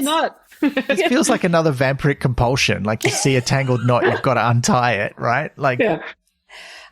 But actually, that is one they list in the book, isn't it? Like, they tie up the knitting, put it in the coffin with people so that they'd have to undo that before they could get out. Yeah. Mm. Just give it a series of like semi-satisfying but also frustrating tasks, and everyone's safe. Yeah. To be fair, that would work on me as well. Yeah. Yeah. Yeah. There's a lot about witches in this book, as you would expect, because there are a lot of traditions of witching and around witches and who's a witch and who isn't and what does that mean. And this was the one where I appreciated how Jacqueline Simpson is like very no nonsense. Look, there's this idea that sprung up in the 1960s. It really comes from this one book, which kind of reframed a lot of stuff. And even the idea of the maiden, the mother, and the crone is like, that is not from antiquity. Like, that is a fairly modern idea, but it's now how we think about it. That's how those stories work now, because that's what folklore is. And it works for the people who invest in them. So, I feel like she treads a line where she is kind of like, this is not ancient stuff, but that doesn't mean it's not important. And I think she treads that line pretty well. Like, she's a little dismissive of some of the people who came up with those ideas, but she's never dismissive of the people who have adopted them and made them a thing, I think. But some of the people who came up with those ideas deserve to be dismissed, in my opinion. That's fair. But, and that's one of many reasons I get cancelled. The end. No, it's fine. But, I have very similar opinions as Jacqueline, but I find the introduction of any new archetypes are really fun. And when people start filtering things into... I also really like the word crone, and people coming into their crone era and rejecting beauty standards based on youth. So I think it was implied that the crone is a negative word in the book. Yes. I was like, no. How dare you? I love that word. Goblin. It's like goblin. I'm reclaiming crone. Go for it. But I do love the approach to witchcraft and the make-do thing that the witches do in Discworld. It just fits, and it fits with how people are. And some people love, and you see the prices of crystals and all these sorts of things, but it's exactly how it was. Like, if you didn't have this, you would use this. And if you didn't have clay, you would use wax or whatever. It's so human. But also, as is needing visual scene setting. Like I said, I love Miss Treason for that. Yeah. 110%. The best. As I've talked about a lot on this, whenever witches, especially in the Tiffany books, come up, I have a lot of frustration still around, like, the women's work element of witchcraft in here, which is absolutely what is being explored, but I just still walk away from it frustrated with all like the hard work that women have to do, and that's like absolutely it's taking on work in the community, and all of the characters do it well, and it's not a criticism of the way it's written. I guess it's a frustration with the reality upon which this is written, and this came out most acutely in the section on cunning men here, because it's the real life equivalent is basically male witches, but getting like way more credit and plaudits for doing the exact same thing. It's really like man saying the thing that you already said at a meeting and everyone being like, well done, good job, fantastic, promotion. And I was just kind of like, that like sums it all up quite well. But basically my point there is I'm grumpy. Well, this is a bit that's not Fair. in my edition of the book because it doesn't cover that second to last Tiffany book, right? I shall wear midnight. Oh, well, basically it says that the real ones weren't as bad as like the cunning man in the book. They basically just sort of served their community. So this bit said their skills are much in demand. Combating witchcraft was only one aspect of their work. A cunning man would be asked to locate lost or stolen goods, detect thieves, tell fortunes, cast horoscopes, lay ghosts, and cure sick humans and farm animals. So they're doing a lot of witch work, but they're also saying witches are crap, and also they're well respected in their communities. So like, you can see why I'm a bit unhappy with that. Yeah. It's a little too close. Like the mirror is a little too reflective. You know, like. Yes. Yes. And it's also, I mean, I don't know that we made this connection when we talked about the book with the cunning man, I Shall Wear Midnight, but I mean, there's the Indigenous Australian idea of the cunning man, which is obviously an English like rendering of what the term would be in any local language, being that sort of, you know, medicine man is another term that gets used. It's a bit of an old fashioned one. We don't really use that anymore, but that's the same idea basically, but they didn't hunt down witches. You know, they were basically a witch. So yeah, I see where you're coming from with this. Yeah. It's uncool. Have some insight. Yeah. Yeah. We're kind of getting towards the end of the book as we sort of skip back and forth, but I think some of the last chapters are quite fun. When they start getting into the Christmas traditions, I really dug that because I think, because there's a whole chapter on heroes, which I think, you know, is interesting, but I feel so chapter 13 is the kind of catch-all chapter. It's called Lore, Legends, and Truth, which kind of feels like, well, this is like anything. It's the grab bag chapter, right? Yeah. It's like anything you can think of. But there's a lot of good stuff in there. And they do talk about Hogswatch and where that comes from and how it matches up with ideas of Christmas and things in our world. And I thought that was really cool. In fact, I might even have the wrong chapter, but it's in one of those last chapters where they really get into it. Possibly it's in the kid stuff chapter. That's chapter 15 is titled Kid Stuff, you know, about horrid murder and blood. which is exactly what kid stuff is, as we were saying before. Yeah. But I really like the stuff about, it is in that chapter, the stuff about Hogswatch and all the different Christmas traditions and how they're kind of amalgamated together. It's one of a few where they talk about, and we sort of alluded to this before with the vampire stuff, where, you know, a popular culture version has been amplified by modern media. So the kind of mass media, whether that was originally like books and magazines or then films, has really kind of allowed where normally you would have maybe a proliferation of different versions of a particular story or tradition.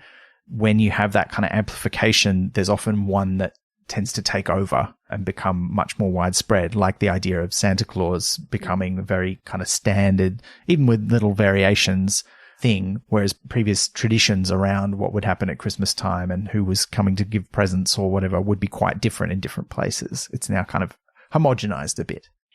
I also quite enjoyed the Satyr Square thing, which I'm sure you have explained to me at some point, but it did not stick in my brain until I saw it literally written out as a square. And I'm like, that's amazing. So that was pretty cool. Less cool was I forget which university it was, where they basically show the origins of Ho the Megapode, the mallard chase, and how it's evolved over time. The first time they used to catch it, cut its head off and drink its blood. I'm like, oh yeah, boys will be boys. But now they have like a much more chill version of that, where they've got like a stuffed one on a stick and things. But it's just kind of, let's go do some higher education and then get the sort of like the madness of the crowd being like, wouldn't it be fun if we all chased this bird and drank its blood?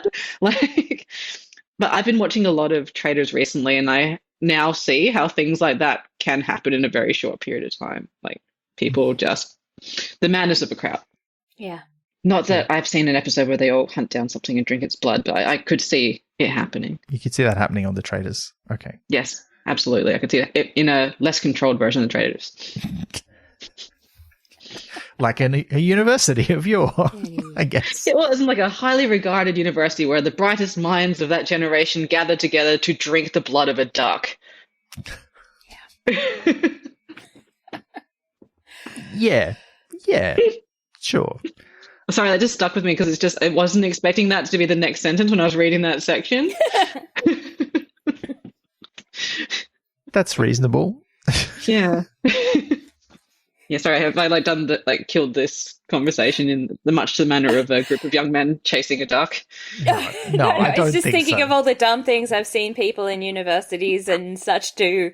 Yep. Not necessarily drinking blood, but some people who get stuck in small rooms, forcing their brains to learn stuff, get a little bit wacky. Yep. and when that is done by people with a lot of money behind it, they can get away with everything. It's incredible. Yeah. Or even when they're not, like a bunch of my broke friends, the amount of stuff that we've nicked off with or ran down the road, or, a little alcohol and a lot of overstressed, overstudied people. Yeah. It's interesting that there are fewer traditions in younger universities in that way. And I think that just speaks to, once someone does something and then if somebody does it again, you only have to do it a few times and now it's a tradition, It's enshrined, yeah. And then once people have been doing it for 100 years, you don't think about where it comes from or why, or question whether you should do it at all. But also it mutates over that time. And they stop drinking the blood and they carry around a dude in a chair, it could be lots of things. It feels appropriate that the book ends with a chapter about death. And we talked earlier about death. And of course, there's so many great folklore stories about death. I know one of your favorites, Ros, is The Soldier and Death, or where he traps the death in a bag, or he gets death's bag. There's lots of different versions of that one. Lots of different versions, but oh God, I love it. It's a great one. About the essential role of death in the world is, and how it's not just inevitable, but needed. Yeah, and not a story that Pratchett ever draws directly from, but which is definitely paralleled by quite a few of the things that happen in particularly those earlier death books where he does take a holiday or seeks an apprentice because he wants to have a break and things go wrong, Very similar tradition of telling a story about, why do, and answering that kind of essential existential question is why do people die? And it's need room for new people. It's otherwise it'd be chaos. In pain, or they're just they're done. Yeah, I thought it was a really, obviously it's appropriate to end a book with a chapter about death, because where else do you put the chapter about death than at the end? But I also thought this was interesting because it drew less on folkloric sources and more kind of on mythology and religion in a way that makes sense, because often those are kind of more the areas where people are making sense of why do people die in general, rather than telling a story about what happens if you try and mess with that, which tends to be what happens in folklore stories about death. Is that true? That's my experience of those sort of folklore stories. I think there's so much grey area between mythology and folklore aspects. Yes, I guess religion and mythology deal with what happens after you die and the great beyond and blah, blah, blah. But I think, folklore is approaching death and the sort of practicalities of it. It's why you need to die, what happens if you don't die, and how actually horrible it is, and how horrible wandering the world without death is. Even with or without pumpkin heads or lanterns to light your way, there's so much negative to be said about the undying. I think that's almost more to comfort the living, whereas almost the mythology and the hereafter is to comfort the dying, maybe, or not necessarily. People can feel. Well, I think there's a bit of both in those things, right? Yeah, and there's so much grey area and crossover because obviously the religion and mythology influences the common folk stories. Yeah. And often, I think it might have been mentioned in the book, or it just reminded me of stories of two different religious figures having conversations, like St. Patrick and the Cailleach, debating or having discussions, or where religions kind of merge into this folk story, because that's not written down in any religious text or mythological text. That's a folk story, but it involves these two very big figures. Yeah.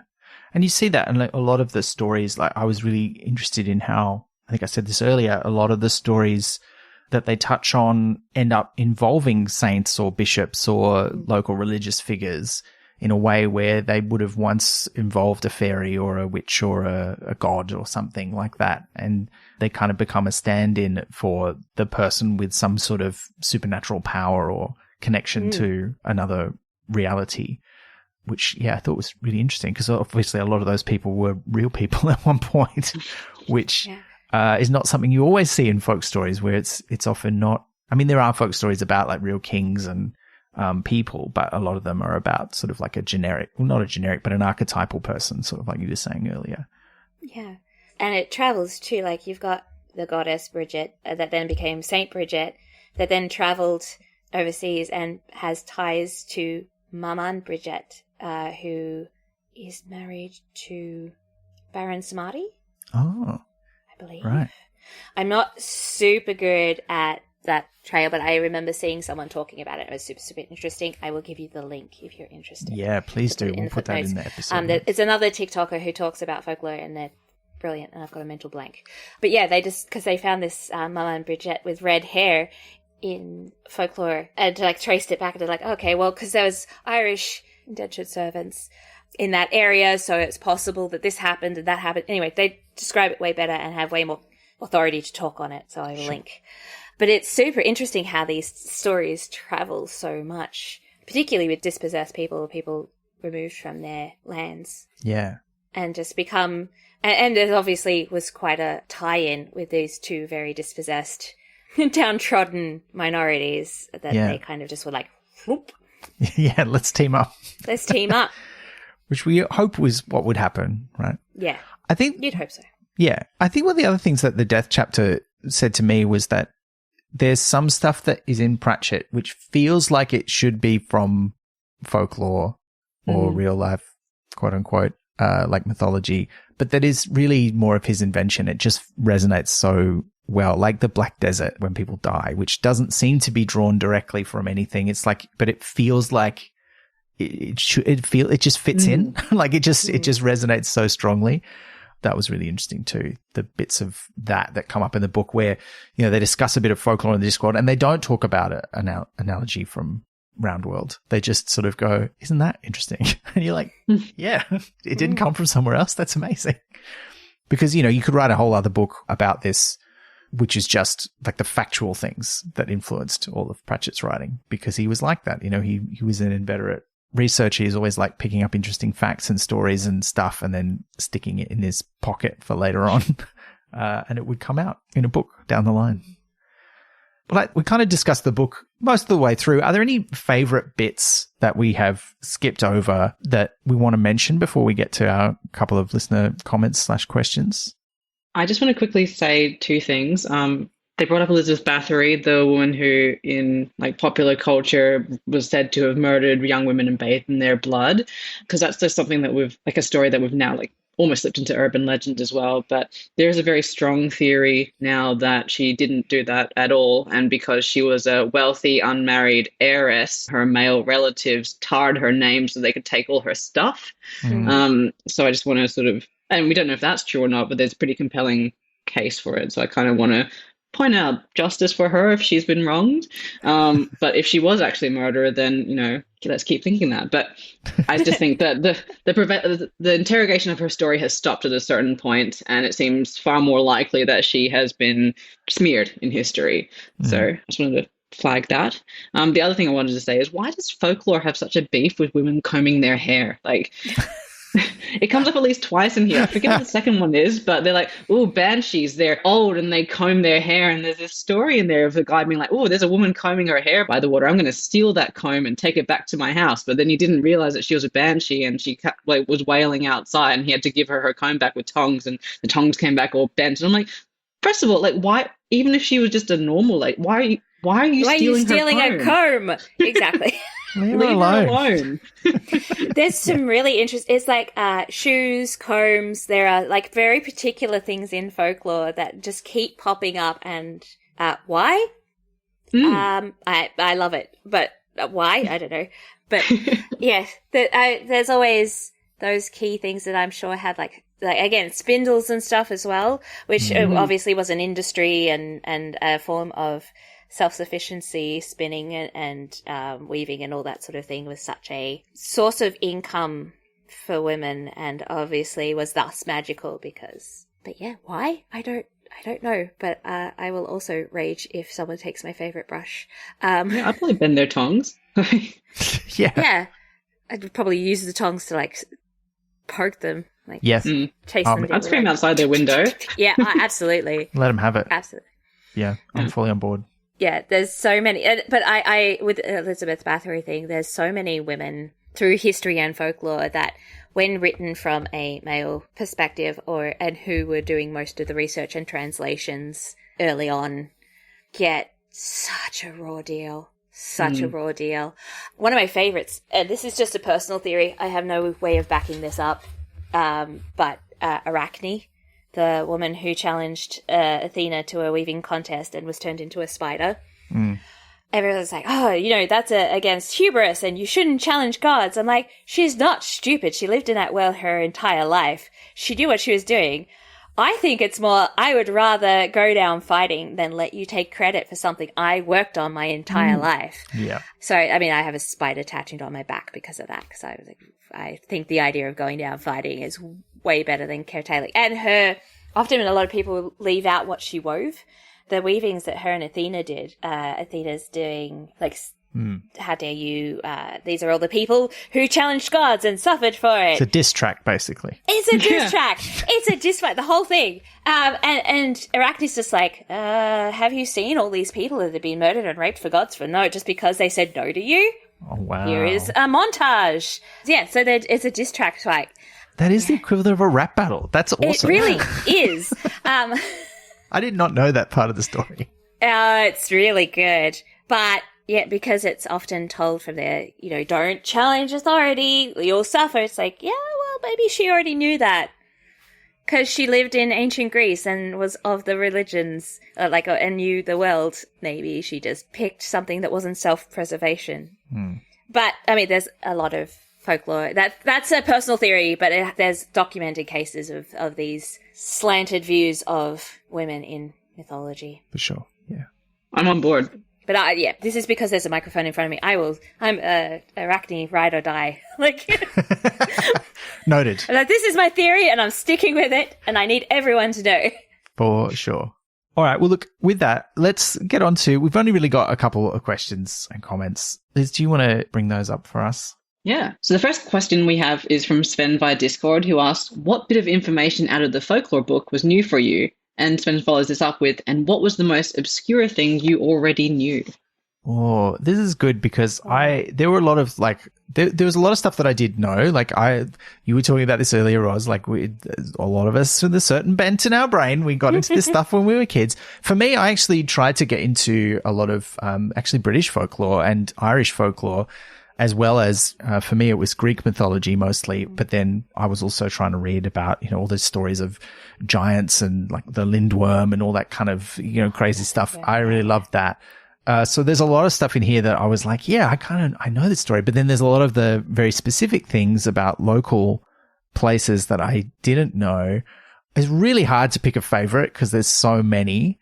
I really liked the thing about, well, I don't know if I really liked it, but it was really new to me, was the thing about Drake's drum and the idea that there's this drum that belonged to some mighty warrior and that it will beat itself, when the world is in peril, or the country is in peril, and that people believe that it happened during like World War I and World War II with, the drum that belonged to Sir Francis Drake. And I'm like, oh, okay. I didn't know that. That's an interesting bit of very, I guess, patriotic British folklore there. As one example, but there were so many. It's like the fairy flag. The fairy flag. I think it's Clan MacLeod have the fairy flag. It was a gift from the fairies, and I think it was going to save them 3 times, and it's been used twice. Ooh. In battle. I love those kind of get out of jail free cards in Monopoly, but you've only got a set amount of times. So that's great. I love stuff like that. No, but you're just making me think, like, my usual advice in board games is if you've got a thing like that, just use it as soon as it's useful. Don't hang on to it and end the game with losing but not having used it. So I feel like there's a clan that needs to use that flag as soon as possible, or they've vanished from existence not having used up their last go. I don't know. Yeah, I don't know. I just know that there was the fairy flag. I love little things like that, omen-y type things, like the ravens that can't leave the Tower of London, otherwise the Empire will fall kind of thing. Plus, that means I get to see baby ravens every time they get born there on my feed, because I follow the Tower of London specifically for the ravens. They're so cute. They are. Did anyone else have a favourite one that you didn't know? Well, the one that was new for me was the Stonehenge thing that I mentioned. I didn't know you're not supposed to count the stones. The most obscure thing I already knew, I don't know if it's obscure because we did an episode on it, but about how like the Pied Piper of Hamelin was probably real, but neither a pipe or rats were involved. Yeah. That is a good one. Something happened and a bunch of people did leave the town, but why and how? We don't know. Yeah, I've heard some really interesting theories about the Pied Piper.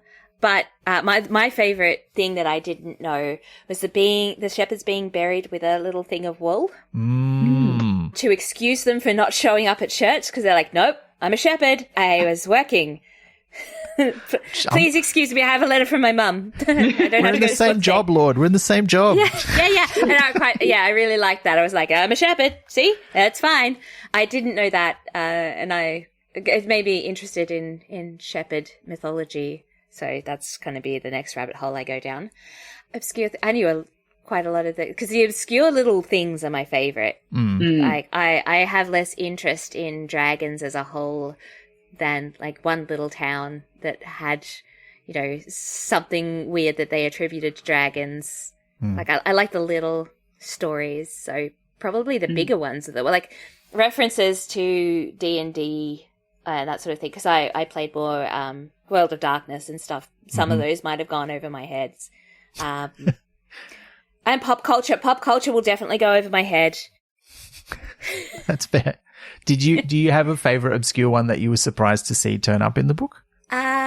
Probably the dancing stones. Like I just don't expect to see dancing stones in books because I think people think it's too ridiculous. Yeah. And I love that. That's a good one. Yeah. I was very happy to see a story about Ceridwen, the witch. I might be pronouncing that wrong, but mostly because I had a speech and drama tutor who I don't think would ever listen to this podcast. If you are listening, hello, whose middle name was Ceridwen. And I didn't know that there was a witch by that name in mythology. I was quite excited to read a story about that. Yeah, that was cool. Very cool. That's pretty much it. We don't really have any other questions, but I do want to acknowledge Steve, who was the one who really enjoyed that quote in the introduction about thinking of folklore the way a carpenter thinks about trees. And he added that he suspects Tolkien would have agreed, although he would have used a mason and boulders as his analogy, which I thought was very good. So thanks for that, Steve. But that kind of brings us to the end of our discussion. Ros, it's been so wonderful to have you here talking about this book and about all the folklore in it. Is there anything you want people to know about folklore that you think isn't really kind of covered by this book, or some kind of folklore that you hope people will seek out? I would like to highlight some of the, there's little collections that are often like little local stories of little castles and that sort of thing. So maybe just if you're traveling somewhere, go and find storytellers and just sit down and ask them to tell you a story or attend one of their shows. Yes. Also, don't be afraid to make up your own. There's, like, goodness knows, my grandpa has made up so many stories over the years, and they've been turned into... My aunt is also a storyteller. We've both gone into it around the same time. She's also a librarian. We've just had this weird parallel of lives without really consulting each other. That's great. Yeah, she's turned some of his stories into Kamishibai storytelling, which is, I don't know if anyone is aware. That's so cool. I do. Yeah. Okay, so yeah, if you look up Kamishibai storytelling, there's a Australian Kamishibai association she built a theatre with and got into Kamishibai storytelling and turned some of his stories, which are always fall under the thing of tall tales, the whole idea of categorizing folklore is an ongoing thing, but tall tales is one's very set in reality, or there happened to a friend of yours or your grandpa's grandpa. But my grandpa is one of those people who is the subject of many a tall tale. And quite a few of them are very, very close to reality or what actually happened. But yeah, so seek out your little stories and female or minority voices in translating the classics. Yes. Because you get a different perspective and it's amazing. Yeah, that's a great shout. And actually that does remind me that even in the book, like a couple of the things, there's only a couple of times where they tell like a real story from like Terry or Jacqueline's life that kind of connects in. But there's the great story when they're talking about finding something in a fish, where he talks about having lost a ring and he went back to a shop to buy a new one. And it was only when he went back to the shop to buy a replacement, the shop that he got the ring from originally, that he put his hand in the same jacket he was wearing that day. And even though he'd worn it in between, somehow that was the day that he found the ring in the pocket. And I was like, that's a great little story. And that's the kind of thing that we've all had some sort of experience where there's some coincidence where we just then go, that's amazing. There's a great children's story by, I think it's Emily Rhoda, called Beyond the Boundaries, where that looks into that, like where things disappear between a boundary and then they pop back or they don't. So, yeah. Well, if people want to hear a storyteller, specifically you, Ros, where can they find out more about you and where you're going to be appearing and telling stories in the future? I have a website, roslynquin.com, but I mostly do stuff at libraries and festivals. So my next festival is the Firelight Festival at Docklands in Melbourne, Victoria. So you'll be able to see me at the Firelight Festival on the 3rd of July, which is the Friday night. Rug up, because the Docklands in winter is a winter festival. It's fire, it's lovely, and there's toasted marshmallows and all sorts of things. But it can get quite cold and rainy, so rug up. But I will be telling seasonal tales there. There will also, I think there's usually another storyteller as well. Go see them as well. I don't know who it is this year, but there's usually two of us. So. Well, we'll find out. We'll put details of where you can find out more about that festival in our episode notes. Look, that's it. That brings us to the end. Thank you so much, listener, for coming with us on this journey. This episode has been a bit delayed as we tried to struggle against the forces of scheduling and lots of other things happening. So thank you for bearing with us. I think it's been worth the wait. It's been wonderful to have Ros on the show and talk about this book.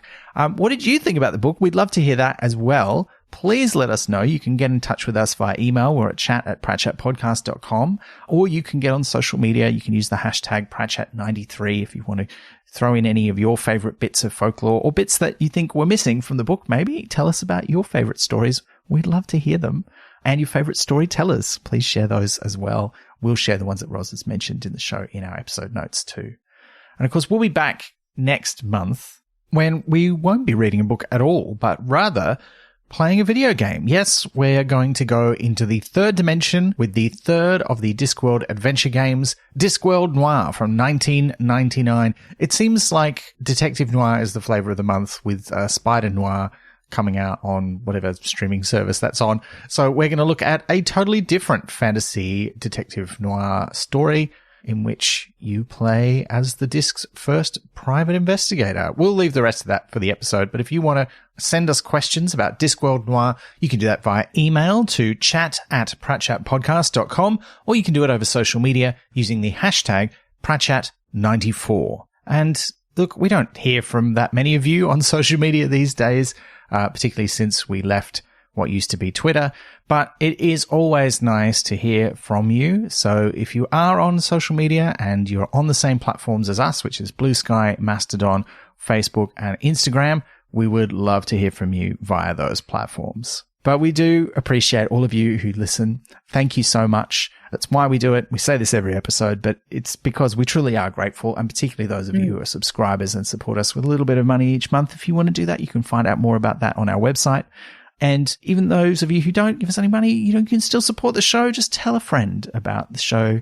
We don't have that many episodes left until we've done all the books. And Liz hates it when I say that, but I think it's important that you know. She does. That it's nearly the end. So we'll have a few more. We will get all the way to the Shepherd's Crown itself, a great bit of folklore, which is not covered in this book because even the last edition of it was published before the final book was published. Although in some editions of that last book, there is a little bonus bit of content written by Jacqueline Simpson about the folklore specifically of the Shepherd's Crown and the things that happen in that book. Although I think Shepherd's Crowns are mentioned in this book at some point, which I thought was quite interesting. Yeah, there was a hell of a spoiler, but I mean, it was already spoiled, so yeah. Yeah, but then the book wasn't written yet, so who knows? Yeah, that's all right. So thank you, and until next time, tell some stories of your own. Always. You've been listening to Pratchett, the monthly Terry Pratchett Book Club podcast with Pratchetters Elizabeth Flux, Ben McKenzie, that's me, and guest Roslyn Quin. Pratchett is produced and edited by me on the unceded lands of the Wurundjeri Woiwurrung peoples of the Kulin Nation. Our music is by David Ashton. We're on social media as Pratchett or Pratchett Podcast, and you can listen to past episodes and support the production of new ones via pratchettpodcast.com. Join the conversation for this episode using the hashtag Pratchett93. Pratchett is brought to you by Splendid Chaps Productions. We make entertainment for your ears, like the Doctor Who podcast Splendid Chaps and time travel comedy series Night Terrace. To find out more, visit splendidchaps.com.